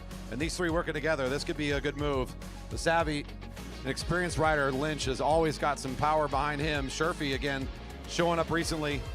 Oh, Gallagher sneaking in, I think, for the 1 there. Sherfy not sharing any points yet with Lynch. These 3 working against each other. Thinking there's not enough laps here to be cooperative. Usually in these kind of breaks, it would be not unusual to see the 3 of them kind of set into a pace line and kind of take turns getting points at the front, expecting that they're each going to get their turn to the front, but that's not going to happen now. The gloves are off here in this group.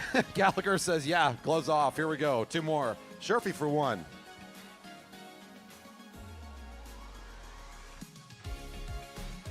It's the haves and the have-nots right now. Gallagher has it. He's got 12 points in the lead. Next closest is Sherfy with 5. Danielson with 3 in 3rd. Sandoval with 2 in 4th. Lynch has 1 point, good for 5th unofficially. All the rest of the riders are looking for their first point. Riders now seeing 6 to go. Your leaders do finally come off their effort and come back into the group for some reset time. Number 48 off the front is Norman Richard for 2, and that's number 26, Daniel Tomko for his first point. 2 riders getting up on the leaderboards there for the first time today, actually. And here comes 2 more looking to try to mix things up. It's Ben Flom, the rider in orange. Looks to be Nolan Adams in the gray right behind him. Adams will make a nice jump here. Should be in control for 2. Flom for 1.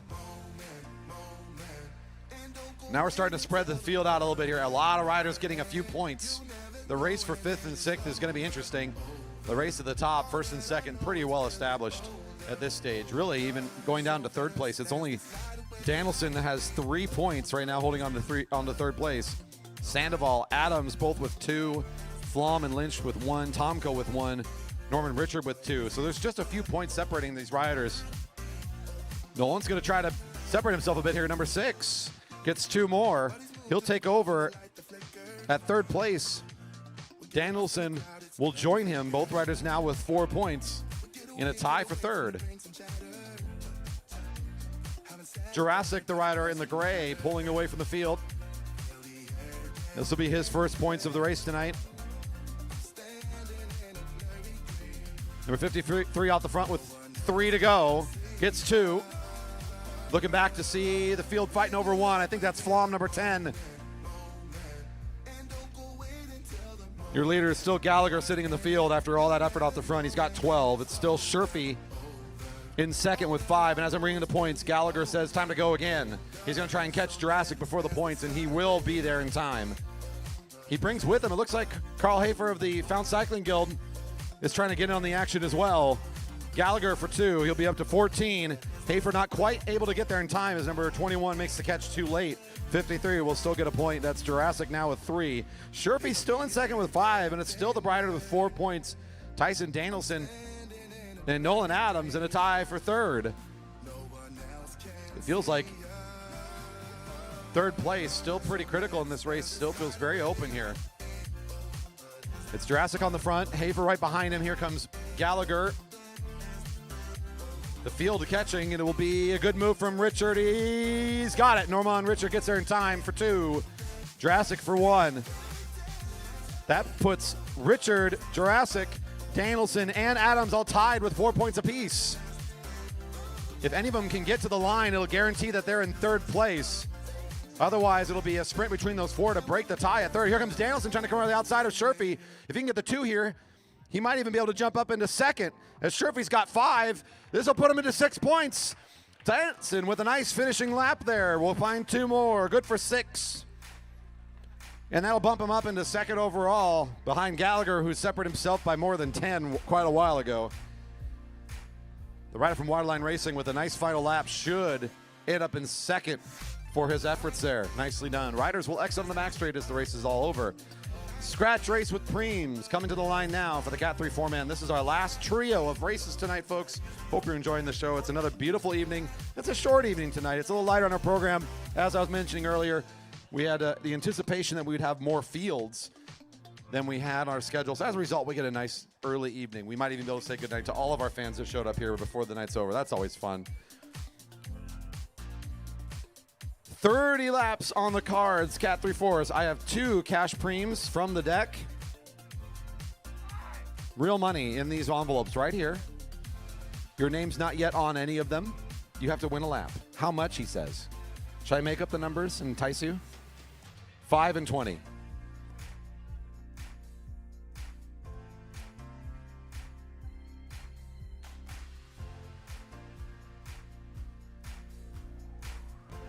That's right, 2 laps during this race. Ringing the bell, I got a $5 cash premium and a $20 cash premium, as well as, of course, the end of the race. The value of winning the scratch here at the end of the night. A 30-lap scratch is on the longer distance for us here. So this is kind of our enduro race of the night. There's no points in the middle of the race, just these scratches for, these preems with some extra prize money. Other than that, it's just a race for the finish line over 30 laps. Don't forget, 1 week from today, we're going to be right in the middle of USA Track Cycling Junior Nats right here. The Junior Track Cycling Championships held at the Velodrome for the first time. We're so excited to be bringing the whole big show here. And we'll be doing another Friday night. It's going to be starting at 6 p.m. though. So if you want to catch the fun with the juniors, next week at 6 we'll have the normal fun show. But it's all going to be about those junior stars. Racing underway, 30 to go.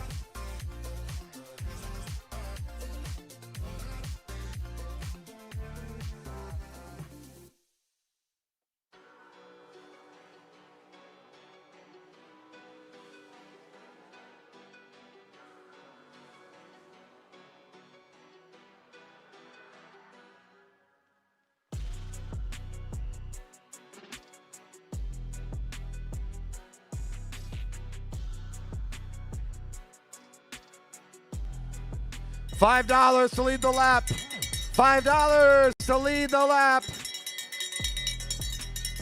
It's a beer preem by another name, unless your name's JC Pyle or Keegan Fairbanks. Oh yeah, here they go. JC Pyle says, yep, $5. I'm in high school, brother, let's get it. Uh-oh. Uh-oh. It's gonna be a fight for 5. Pyle reasserts himself. Joe Dangle is on the hunt. $5 to the junior for the fast finish on that lap. But he still has 28 to go.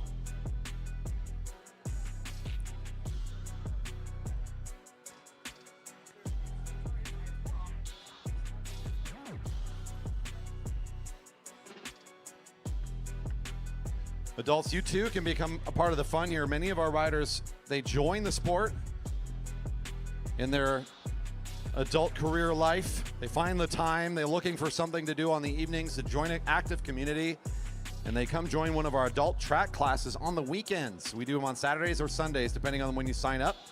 From noon to 4, you're gonna get the basics. Just like you saw those Camp Velo graduates today, you get to learn the basics of racing, but you do it in one very focused 4-hour period of time. You learn the fixed bike, you learn a fixed gear bike, how to race it, you learn the basics of the different race formats. And by the end of it, you're invited to become part of our novice race program on Monday nights, where riders get more experience in a very controlled environment with other beginners, small fields, and lots of feedback so you can start kind of improving your basics and your skills. And while I'm talking here about the adult track class, I'll close it up quickly. We got a bit of an attack going on here. You can find out more on our website, velodrome.org. Head to the education tab where you can see our remaining classes available this year. This is Fenton Balfus again, number 343, who's been very active tonight. Apparently, this is his go card is going to be, I need to just get off the front of this group. It's endurance time. We also got Sam Hill, the rider in blue, trying to get up there. A nice effort from him as he's going to try to close this gap down, but well, that's a big move as Balfus is still about 120 meters up the track from him. Balfus onto the home straight. 24 to go. It's a long race, but nice position here for our rider in black, getting away from the field so early. Here comes the rest of the field on the home straight. Joe Dangle leading the lap at 24 to go. Some fans in the crowd trying to get some encouragement there as the riders are going by, helping this field stay close. Dangle still leading the lap all the way around here. So the rider in yellow doing a big pull. As you can see, our leader still looking pretty comfortable here on the home straight in pretty comfortable form. Still at 23 to go.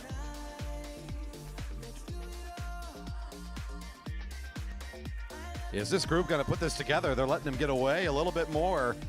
Nearly a half lap up on the field. Isaiah West for Liquid Velo at the front for a moment. Number 416. Couple quick rotations there. It's now Snoblin for Airtech Racing at the front. He'll likely stay there for a pull onto the home straight. So he's going to do a little bit of work to try to get closer to this leader who still looks so comfortable. Just under 200 meter gap here, near half lap advantage to the solo break. 22 to go, Snoblin in the hunt. Long pull here for the rider from Airtech Racing. He gets all the way around for about 400 meters. He's willing to do the work.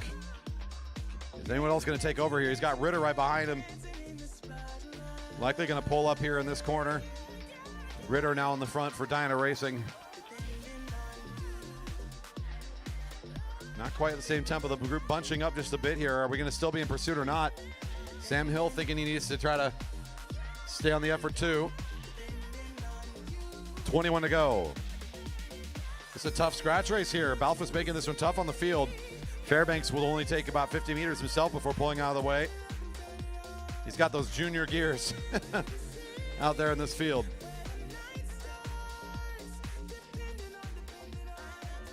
Fans of the sport may not be aware of those gear restrictions in place for certain riders. Our young riders, of course, racing a smaller gear ratio than some of the more adult riders in this group.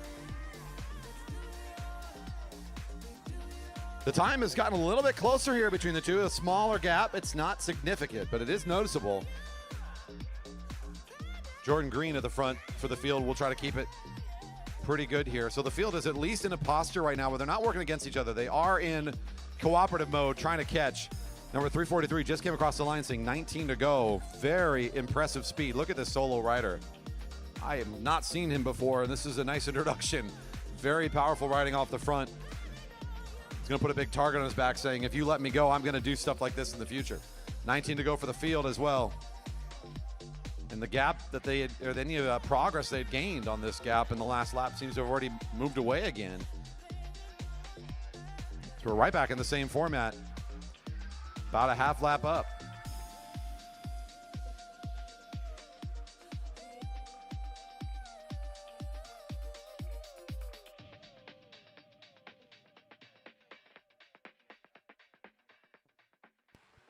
Seems like every time that the field gets a little closer, Balfour just moves a little further away. More speed under the power of Sam Hill, the rider in blue. He accelerates the group on a bit of an attack here as Fairbanks is going to try to hold on to this tempo for a little bit onto the back straight.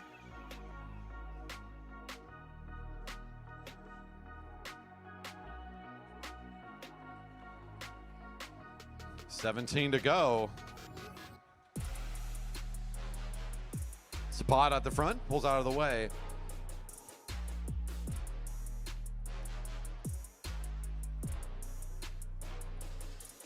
That acceleration from a couple of riders, you can see, again, just barely chipping away at the lead of your leader, but not by much. Maybe gaining 10 or 15 meters on him so far. 16 to go. This is an impressive, powerful ride from Balfus, showing up on a Friday night for this field. Almost from the beginning of this race was out here on his own. There was a little bit of effort at first to try to hold on him, and it was very clear that it was going to be a tough ride to stick with. And now we just got this field to seeing if they are even going to try to catch this rider. They have been. There's been riders in this group that showed up tonight. They're willing to pull. They're willing to do the work. But not everyone in this group is staying on that same tempo, and it's giving an opportunity for this rider to just continue to gain. This is now Snoblin again, who's very dependable in this position. He will help the field do some work here at 15 to go. He will keep things moving. But from the format, or the formation that we're seeing, I should say, from most of these riders here, the body language they're giving is most of them are here to race for second. They're not in the position or the mindset to try to get up for first at this pace. And though Balfus doesn't have to sprint against anybody, this is still a very tough way to win a race.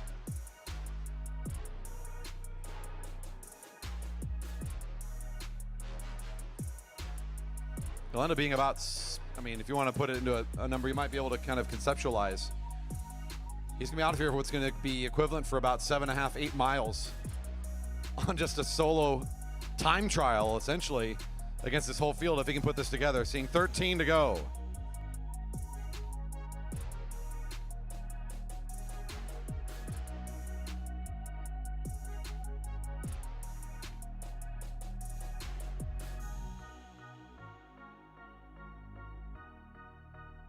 $13 to go for the chasing field.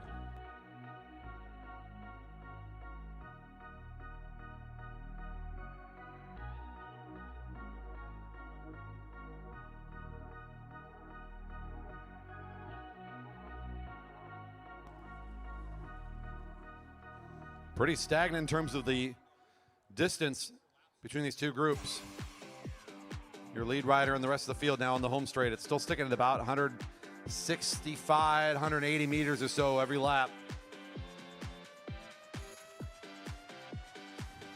One against this whole group, more than 10 riders in this field, and they cannot chip away at this lead.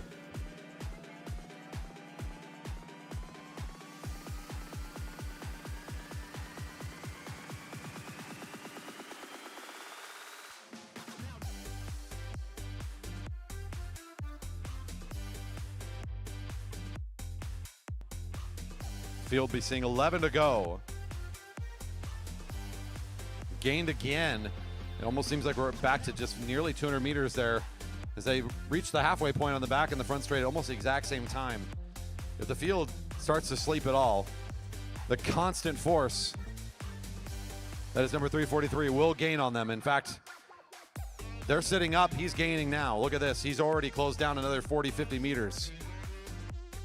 And it's hard to, I mean, you're watching this, you think it just looks so calm and so simple, but it's hard to remember that when this race started so long ago, he's been out here this entire time.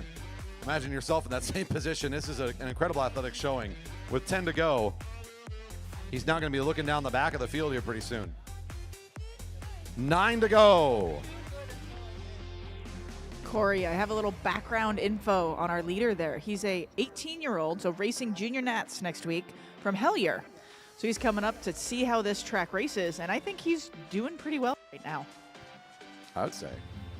That's why he's an unknown quantity. I figured a couple of our Californians were here for junior nats early, but without more information, I didn't want to make any guesses or ganders at it. Yeah, this guy's got a motor. he can ride. So it's just putting some riders on notice. Endurance is definitely going to be something that this kid can bring to the track. Hellier hosts to a lot of great athletes down in California. It's another one of our West Coast velodrome partners and friends. And he's making progress to close in on this field. I mean, at this point, they might as well just let him do it. An impressive ride here. He's almost there. Colbert's going to get things moving again at 8 to go. Balfus almost there at 7 to go. Will the field let it happen? They're still racing for second, so at this point, they're not thinking about Balfus. They're just thinking about themselves, as they ought to be at this point. This is too far gone for them to make a difference on that race. So the race is for second, so they're going to be selfish. They're going to be thinking about their own positions now. The catch is not going to be part of their strategy. And this is actually, again, kind of helpful for Balfus. As they're going to sit above the blue line, they might just let this thing happen here. No reason not to. How about I got the leader of the lap gets $20 this lap. How about it? Leader of the lap gets $20 this lap. That's right. I'm just going to give the kid $20 because it's kind of, I'm waiting for someone to compete against him and it's not going to happen. So let's do it.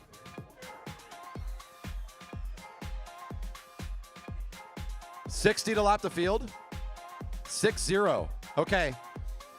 The junior gets $60 if he can catch the field. Keep going, 60 keep bucks. going. $60 to catch the 60 field. bucks. $20 now. $60 to catch the field. He gets $20 on the front of the lap. Corner one's giving some help. He's almost there. He just has to lap this field. We got cash on the infield for the junior. The $20 preem goes the way of the kid. 3-4-3.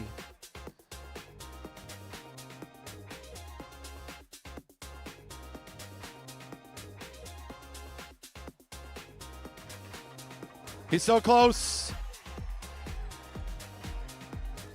3 to go to the leader. Field saw 4. And we got contact. That's what I'm saying right there. Bam! Woo! And he's just going to drop him again. Look at this. He's like, I'm not even racing against this field. Who are these guys? Who are those guys? Are they here tonight?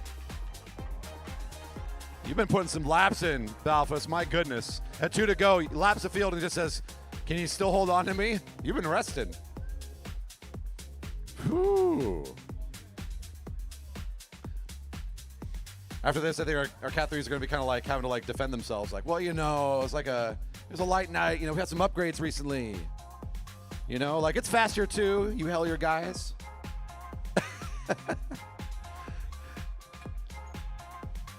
And how about it?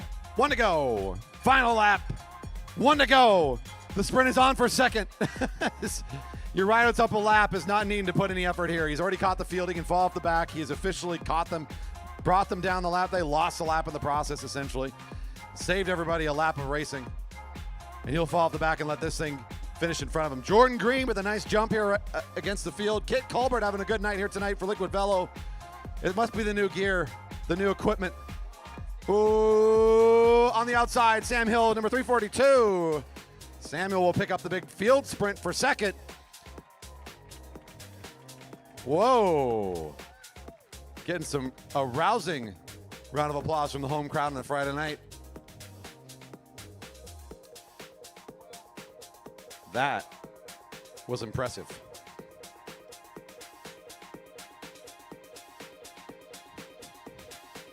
Straight through the field indeed. Didn't even like look back, just kind of ignored that they were there. It's like he showed up and was not even racing against the field. Very impressive night there for our out-of-town competitor. We're going to be bringing up another group here in a moment. This rider's coming to the rail. It's Tori. Open women to the rail for Scratch with Preems. Open women to the rail for your Scratch with Preems.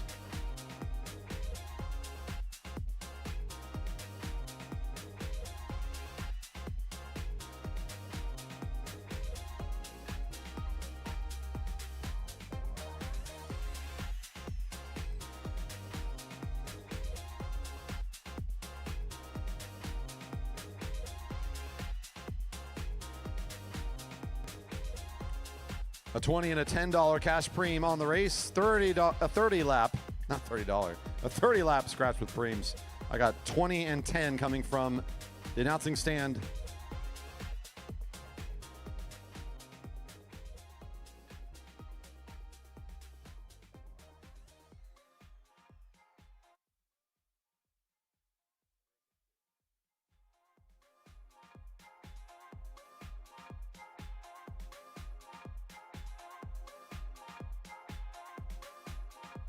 Now in the neutral, same format we just saw a bit ago. It's another scratch race. And we got 2 preems during the race, 30 laps on the cards for the open women. Get them started out of turn 4 here very soon. Our evening coming to a close pretty early for a Friday night for us around here. That's okay. We're going to have a long one next week. I think we all can appreciate a little bit of a brief night tonight. Starting next Thursday.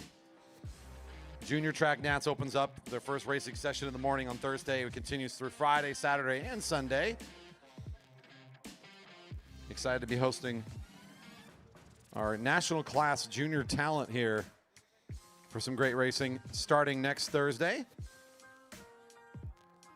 And right now we're in the middle of this neutral lap for the open women. They're going to be going out for their last race tonight. This is a 30 lap scratch race with preems.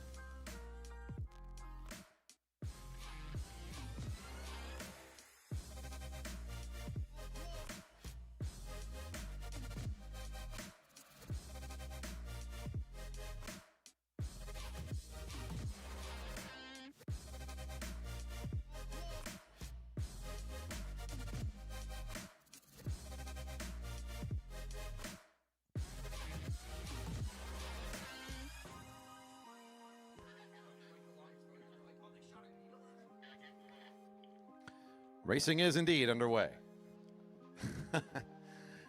Field saw 30 to go. We'll see 29 next time around. This is a scratch race to the end of the race. We'll hear a bell at 1 to go and 2 bells during the race from up here.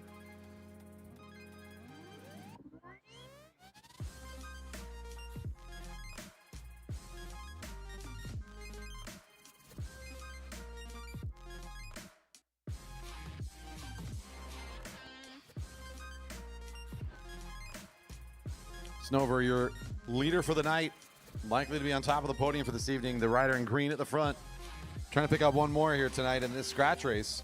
And with this distance, she is an absolute threat to lead this thing away and do something very similar to what we just saw in the last group.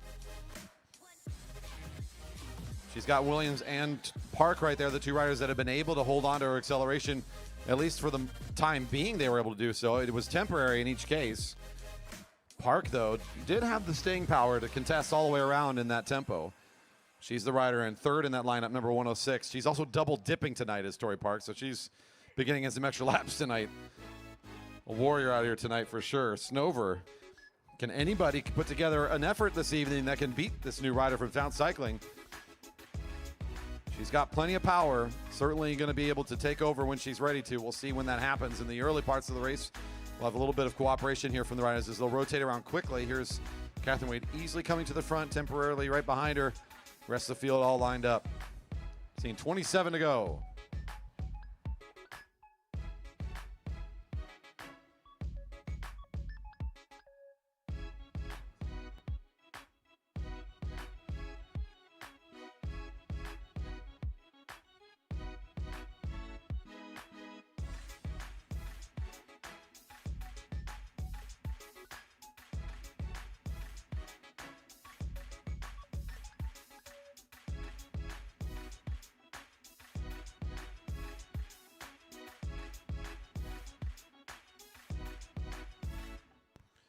At 26 to go, your lineup here with Snover on the front. There's Williams and Park again, kind of a familiar front 3 in this field. Henrietta Watts now taking over the front for Breakfast Racing Team. Been seeing more results from this rider, joining us from, again, a relatively new club here in the Seattle area. Breakfast Racing Team had a featured night with them last year. Good to see her as a more regular competitor here in 2024 and has been improving week on week. Coming to the front again is Snover as the field sits up high. She's going to keep the tempo pretty good. She does not want to provide any opportunity for rest. No window to catch your breath. At 25 to go, Williams will get locked and loaded right on that wheel and hold on. Snover's ready to go for a ride, and Williams says, okay, I'll try to draft and let's get going. The rest of the field did not respond in time. So now Tori Park will start to try to accelerate out of turn 2. She uses the hill to kind of help with her acceleration there a little bit. Winds one up and is trying to close the gap quickly. Tori in the hunt thinking that this might get away and would be a big problem if it does. 24 to go. Williams is right there and will not sit at the front. She knows what Snover's got. She is just going to cover this effort. She is not interested in doing any more than just benefiting here, as we've seen what Snover can do on the front. Very powerful.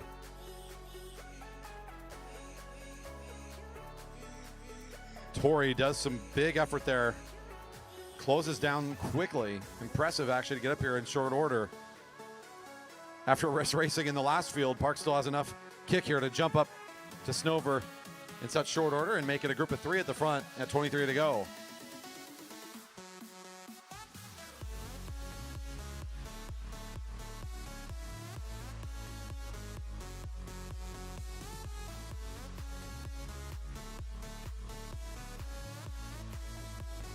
Laurel Soffernack on the front of the field now with Catherine Wade right behind her.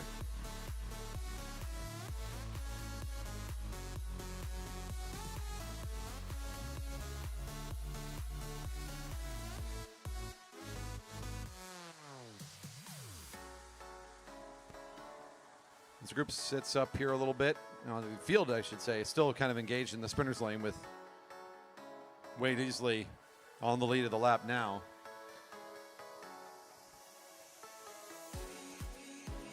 Looked like it in the leaders on the last lap. It almost looked like Snover was looking to take a bit of a rest there, and Williams took back over in the front and reinstigated the speed, but our riders are now all lined up again like a trio at 21 to go.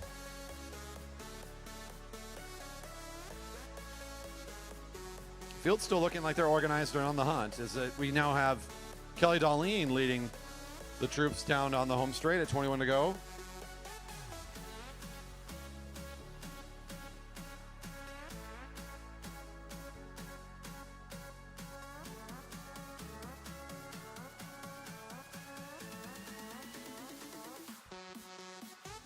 $10 to lead the lap. $10 to lead the lap. $10 to lead the lap.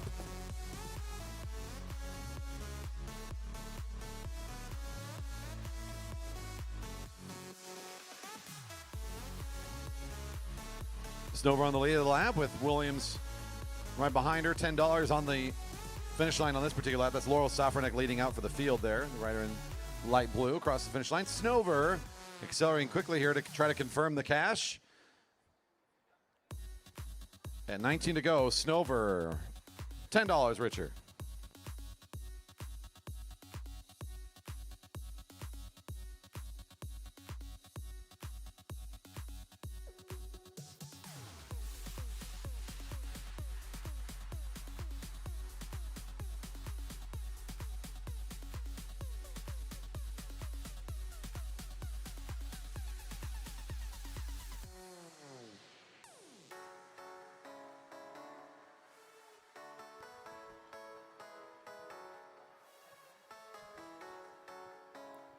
Park and Snover are starting to look like they might be a bit inspired by the Cat 3-4 race. They're on the way to catching that field, and they're going to probably do it maybe even sooner than we saw the solo rider. They've got a team of two. Both Park and Snover have shown that they've got great endurance, fantastic distance as athletes. It's just a matter of time that they're going to be in position to make contact here with the back of the field. Field sees 18, leaders see 17.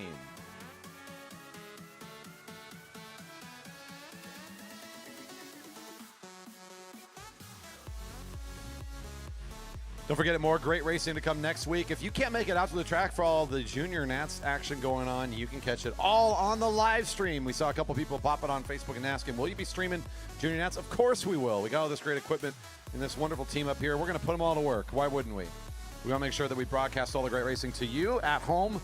I'll be on the microphone for all the racing, and I'm going to be joined quite a bit of the time. Not for every minute of the stream, it sounds like, but Nolan Adams, the great talent, on the microphone from Dyna Racing. Better than mediocre talent, okay talent, improving talent. Somewhere in there. Okay. I got the good on that. The contact getting closer. The field has made it difficult. They've kind of pulled apart a little bit, but your leaders are starting to interweave themselves with some of the riders. Kind of looking for them maybe to make contact mid-group here, somewhere out of turn 4. They're on their way. Your leaders of the field on the home straight there, the white helmet. That's 3 riders. Got to pop off the front. This group being caught at 15 to go. 3 riders off in front saw 16, although Snover and Park are on their way to catching here on the back straight. Will likely take those riders down with them.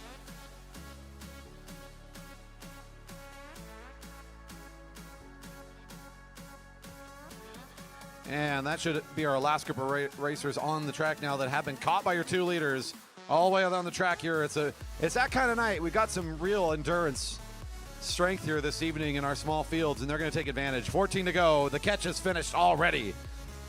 Barely past the halfway point of the race.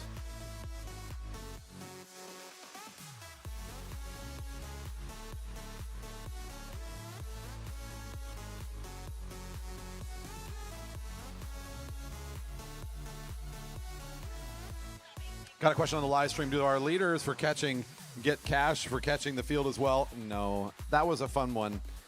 Some of our infield riders, hearing that there was a junior coming up here for Junior Nats, decided to, I think, pool up some cash, and they threw it my way and said, we'll give $60 if he can get it. And he did, so we gave a little extra prize. Not a standing award for catching the field, although it is one of our favorites that our riders and our athletes will throw in if they think it might be fun and dynamic in a race to encourage someone to make it. So no prize on this lap for those 2. But with more than 10 laps remaining, They're still fresh to go away from the rest of this field. They're setting their own tempo. It's really just Park versus Snover as they continue on their conquest off the front here. 13 to go. Snover and Park tearing it up here.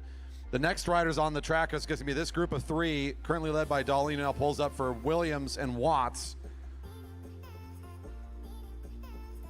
Right behind him is Catherine Wade-Easley, Laura Salfanek, the rider in light blue, trying to hold on and maybe gather up to be a group of five, work together on the back straight.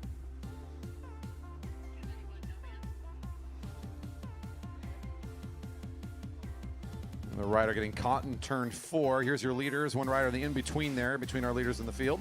12 to go to your leaders. 12 to go.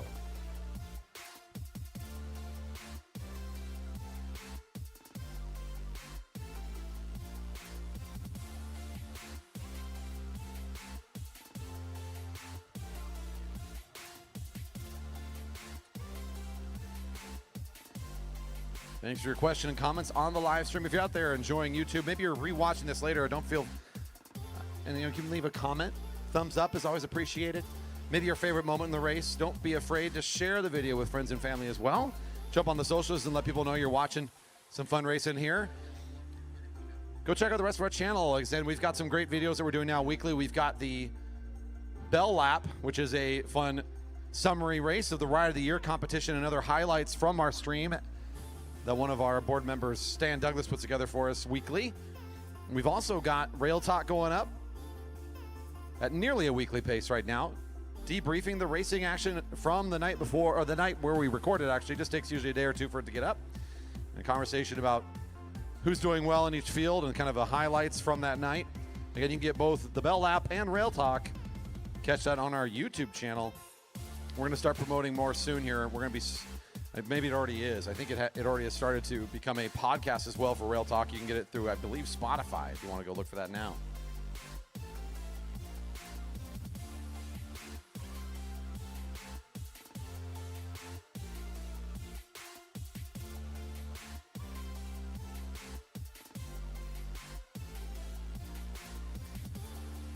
$20 to lead this lap. $20 to lead this lap. $20 to lead this lap.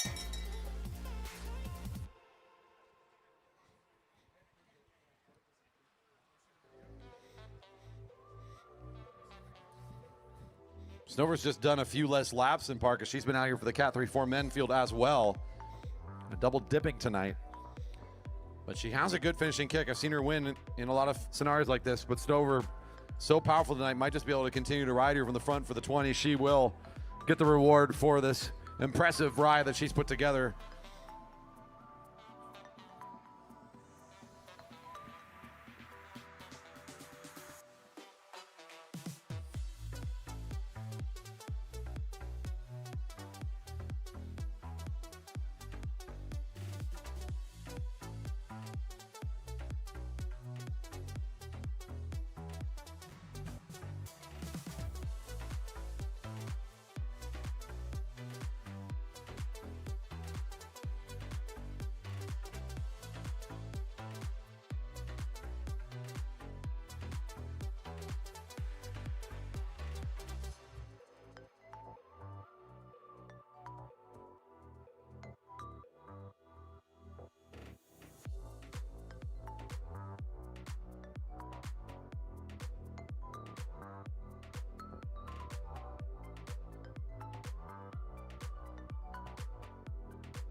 Getting down to it here. They saw 4 to go. Your leaders did. Coming across the line. The field will see the same. They rode past the field. Nearly a half lap up now on them. In fact, almost exactly just shy of being a half lap up on the field. Field seeing 4 to go.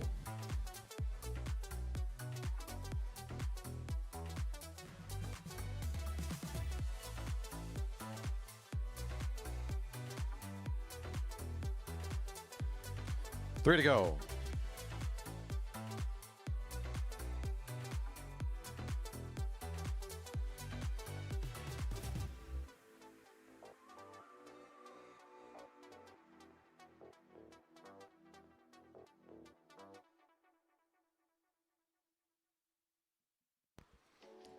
The field is coming together for the last couple of laps. It's been pretty consistent in their tempo. The race for third coming out of the big group here, the one under turn 2 now.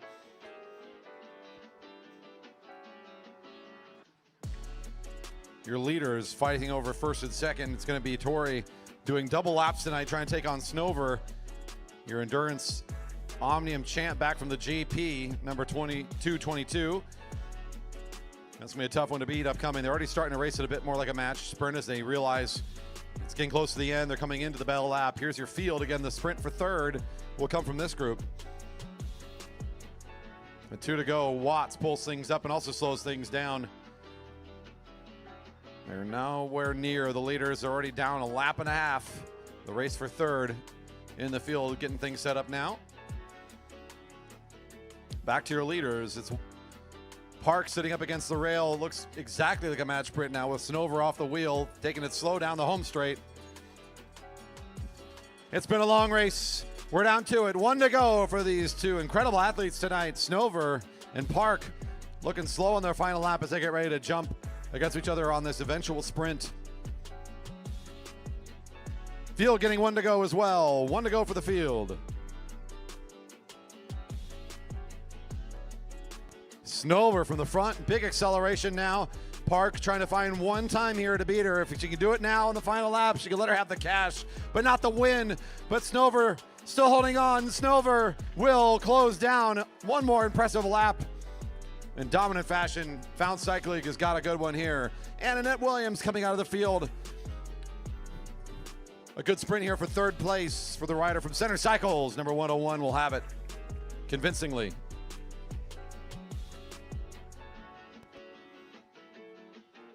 And all those riders with legs on the back straight. Your final race of the night, we're going to bring up our Cat 1-2 men to the rail now for their scratch race with Preems. 40 laps on the cards.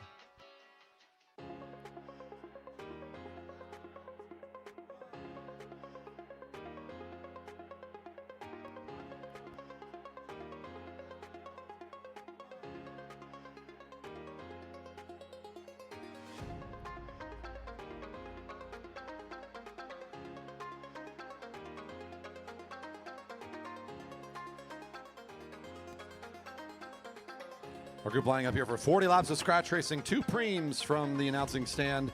I got $20 and $10. $20 and a $10 Preem. 40 laps. Cat 1-2 man, our final race of the night, almost ready to begin.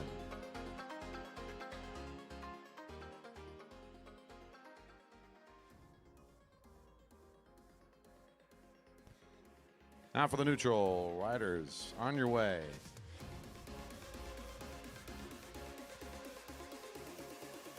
Good start on turn 4 all together for this final race of the night. Thank you for sticking around with us. If you're still here in the park, it's not as late of a night as usual, but you're still sticking around for a good one. And it's been a long night here. Some good racing. We got to celebrate some juniors today with our Camp Velo graduation. More spots still available for Camp Velo, by the way. You got more Kiddie Kilos upcoming in the summer. Adult track classes still available. Lots of things still on our calendar. The most exciting one, for the first time, our Velodrome will be hosting the Junior Track Nationals next week, Thursday, Friday, Saturday, and Sunday. If you want to come out for Friday night, don't forget, 6 p.m. start. If you want to catch it live stream, you can catch all the sessions, including the earlier actions in the day in the morning, all on our YouTube. Whistle sound, racing's underway. Rider of the year on the front is Gallagher, getting things started up on the long race. 40 to go.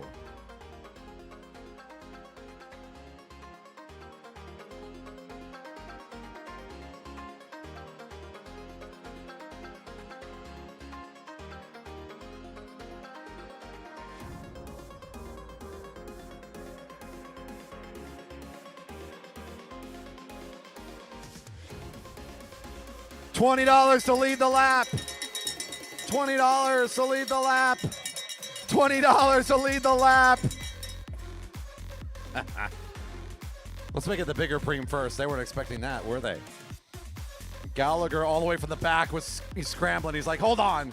What are you doing to me? Flom was in position to strike. He makes a big jump. Gallagher from the back of the field wants the cash. He'll get it. Got to get you Chipotle one way or another. Number 7 for 20. Yes, from I believe last position in the field. I think that was quite literally last wheel. And it's not the world's biggest field, but still. Nice move from Gallagher. We can still see his acceleration is in good place. He'll take home the big cash preem.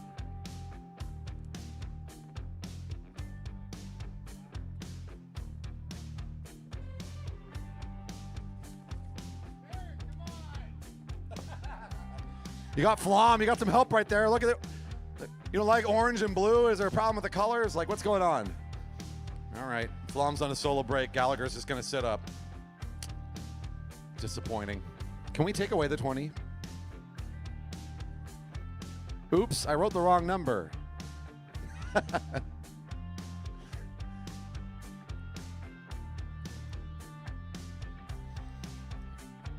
Ben Flom, 36 to go. Another solo break.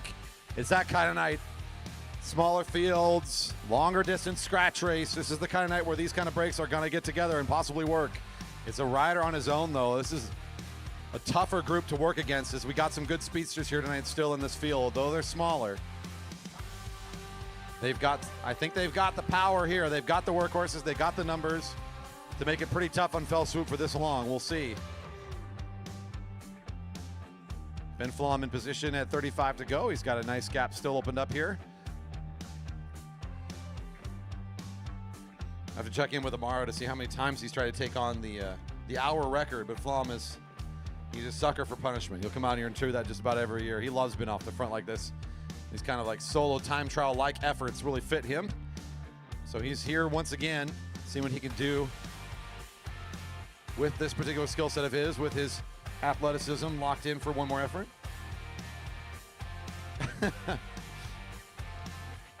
Yeah, Galen getting on the live chat saying that Gallagher nearly lapped the field just on that preem lap. He was so fast. And then he sat up. What was with that? But yeah, good point. It's great speed on that one sprint there. Flom still in position. That's going to be now Josh Sherfy coming up to the front after we saw Carl Hafer, number 20 for the green team, Found Cycling Guild at the front. Looks like they're pretty well lined up. Got a couple of good riders at the front there that will do the work to keep things moving. Try to make it hard here on Flom at 33 to go. There's Williams doing a pull for the group, number 12. Gallagher to the front again.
Track records actually can all be found if you head to velodrome.org under the About tab. We do have a live spreadsheet there that's got all of our track records all in one place.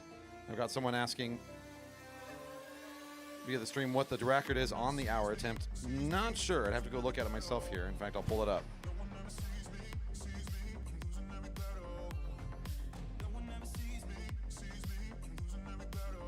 The men's hour record, which would be the one that he would have been chasing after, set by Max Haggard, now racing for Waterland Racing, one of our local riders. Set back in 2020, a time of 45.984. 45, I mean the laps, 45.984, maybe that's what that is. So a 4-year-old record in the books there for Haggard is the current timekeeper on that one. You saw Flom off the front with a nice solo effort. Does not stay away. At 29 to go, we've got ourselves back together again, a few laps back.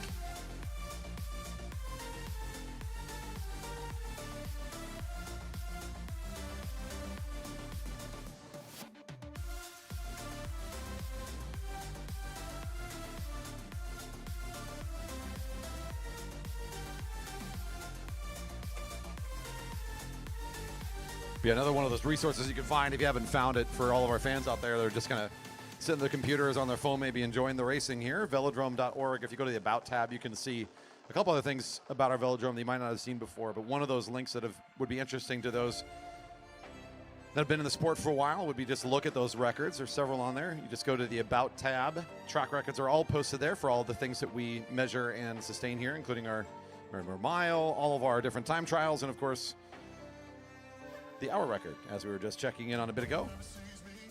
Field back together again and slowing a bit here at this stage.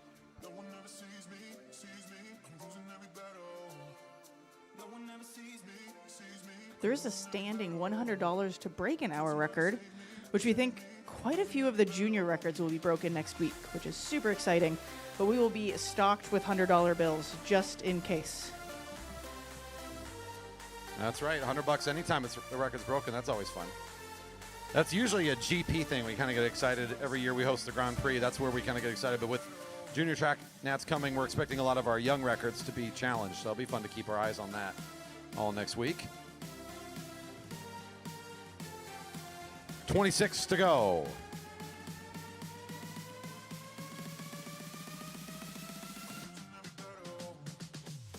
We're going to also give us some support and love on our other socials at JB Velodrome. Instagram, a platform we use quite a bit to share news, updates, fun photos. We reshare all the great photography that people come out here and do for our athletes. Again, you can find us on Instagram at JB Velodrome.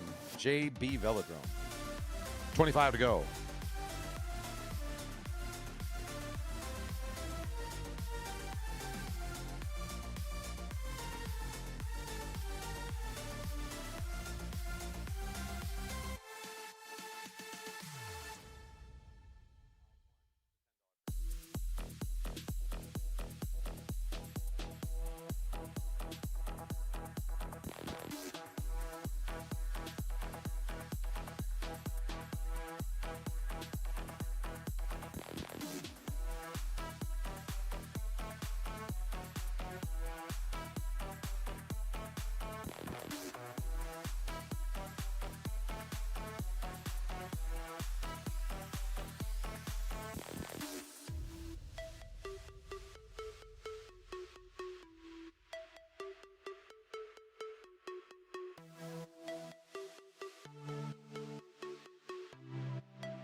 Sitting up high, showing a little bit of rest position here for a moment. Now reasserting some speed. I believe that's Isaac Jurassic getting back on the front of the group for Liquid Velo Racing number 53.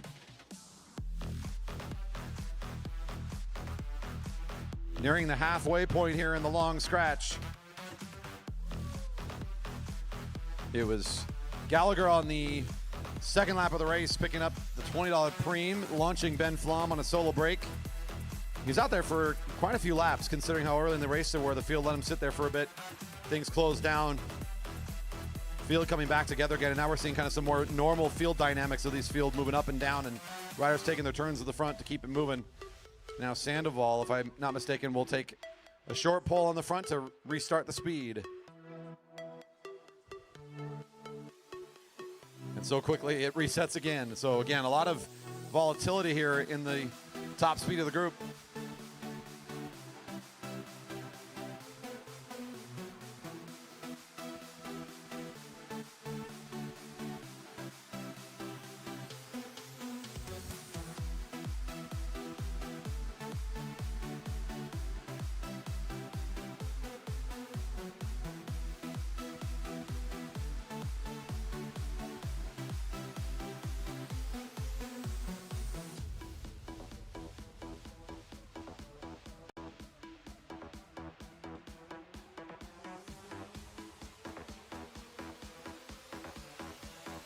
Yeah, Galen's got a point in the live chat, but I'm kind of short on preems. I only got one more ready to go.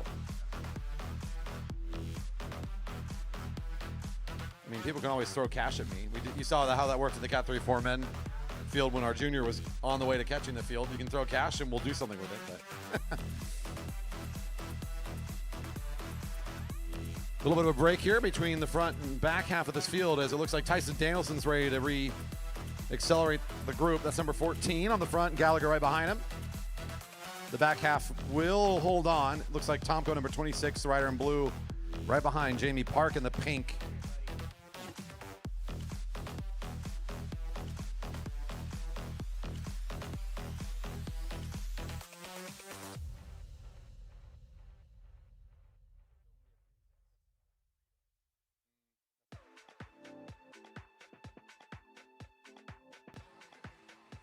Jurassic, number 53, comes across the line first, keeping that front half of the field moving.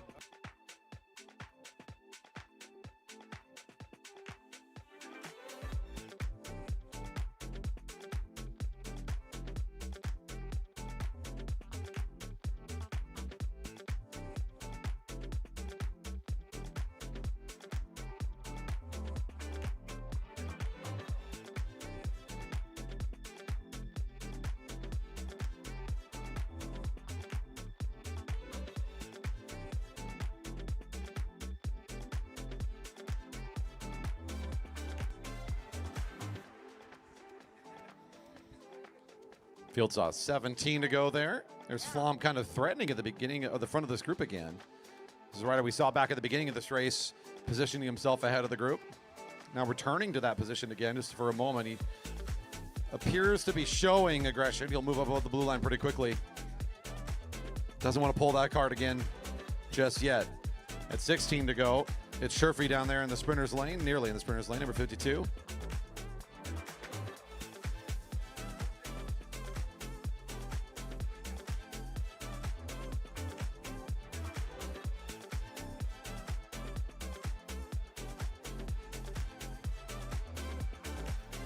Gallagher now instigating. Hafer right with him on the wheel.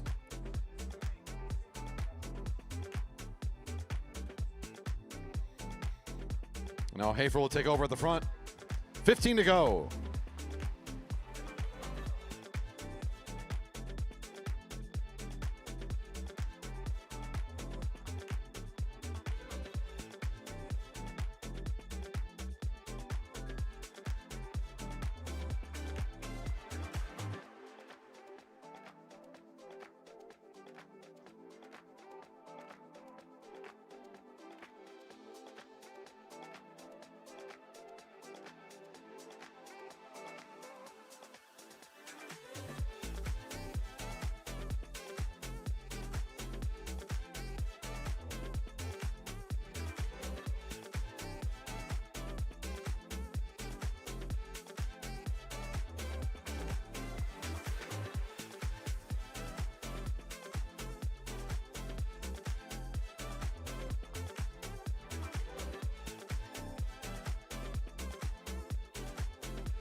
Pushing off the front here, it looks like Hafer and Flom both working together.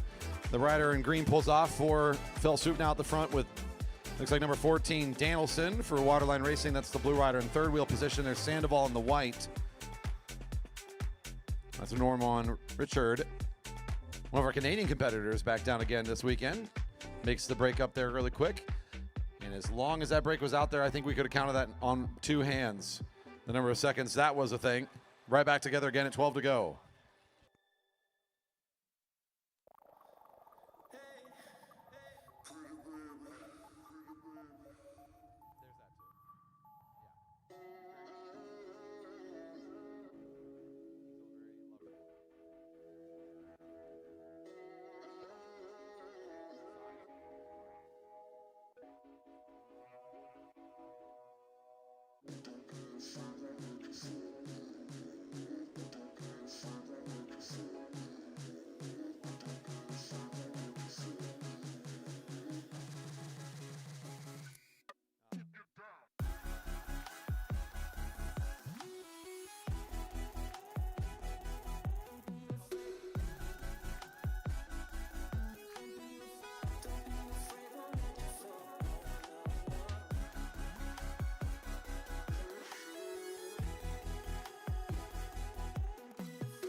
10 to go. Here goes Jurassic.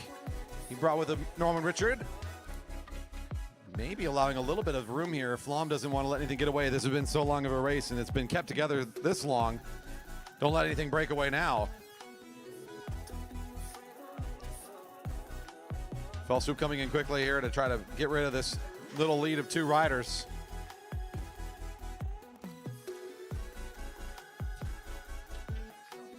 Nine to go. Being tough to catch here. Just off the front is Jurassic and Richard working together. And Ben Flom will give up on the chase. Gallagher will likely do the work necessary to finish this one.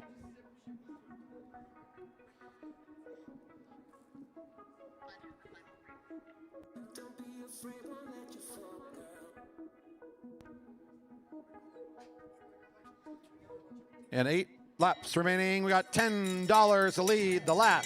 $10 to lead the lap. Your final of 2 preems here in the race. Gallagher wondering if anybody's going to challenge him. He's already at the front. Here comes one. Norman Richard wants to try to pick up one here tonight. He's on a good turn of speed here. But we know what Gallagher can do, and he will try to accelerate and challenge. That's a lot of effort from Richard to try to get it to the front, but look at the kid go. Gallagher. What do you do? Number 7. Number 7, $10 Richard.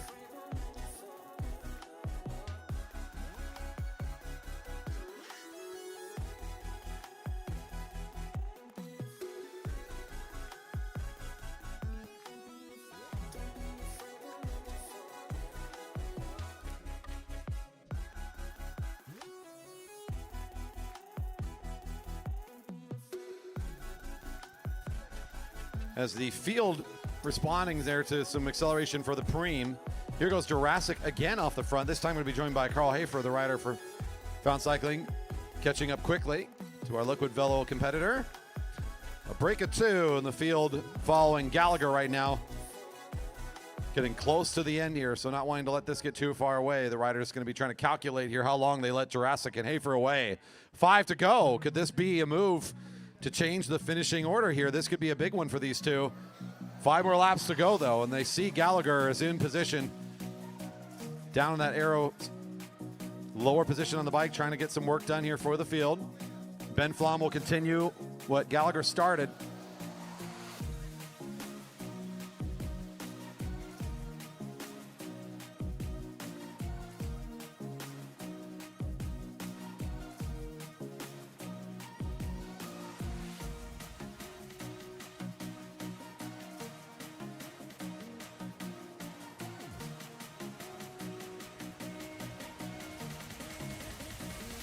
Two off the front. Here comes another. That looks to be, I believe, Andrew Lynch for Coalition of Cycling. Number 11 would be the bib number for that rider, trying to get from the group now to your lead 2. And he'll make it pretty fast. The field still in position at 3 to go. You saw what Merrick was able to do in that first preem sprint, how much track he can cover in how much time he was able to do it. They are definitely still within striking distance of him, and a few of these other riders in here I think could put together a similar sprint from themselves. I'm also looking at Sherfy in the group, who hasn't done a whole lot in terms of getting off the front out of this field yet. In fact, he's already starting to kind of position himself up, and I think Gallagher is going to watch his wheel a bit here as they're repositioning. Tyson Danielson's another rider in this group that might want to start moving, the rider in blue. He's getting up there, getting ready at 2 to go. Here he comes now to the front. He wants to lead the acceleration, and they're right there. I mean, they're basically right on top of this lead group of 3. Williams down the sprinter's lane, Gallagher moving in and out. And now the junior take over the front, well ahead of the bell, wants to try to catch the lead group of 3 and lead out for the finish. Jurassic on the front for this group of 3 is about to see the leader's jersey coming back up into view at 1 to go. Bell's ringing at 1 to go. Gallagher getting up onto the wheel of the leaders.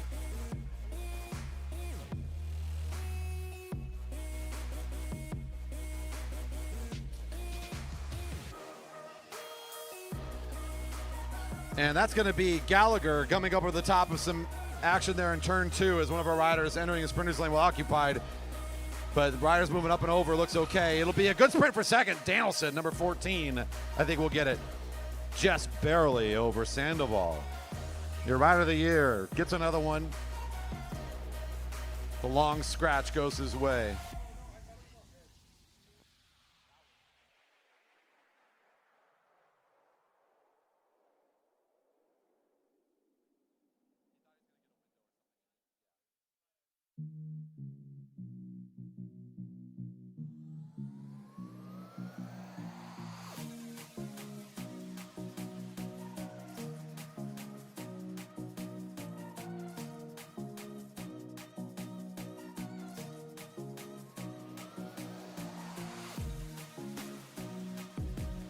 And that will do the end of our program. That was a fantastic finish there for Gallagher. Again, another win in his story 2024 career. Our Friday night racing program is already all wrapped up. Beverage garden's still open. Food trucks. I know the taco truck will be hanging out for a while. If you still want food, they're going to be here for you. I'll tell you.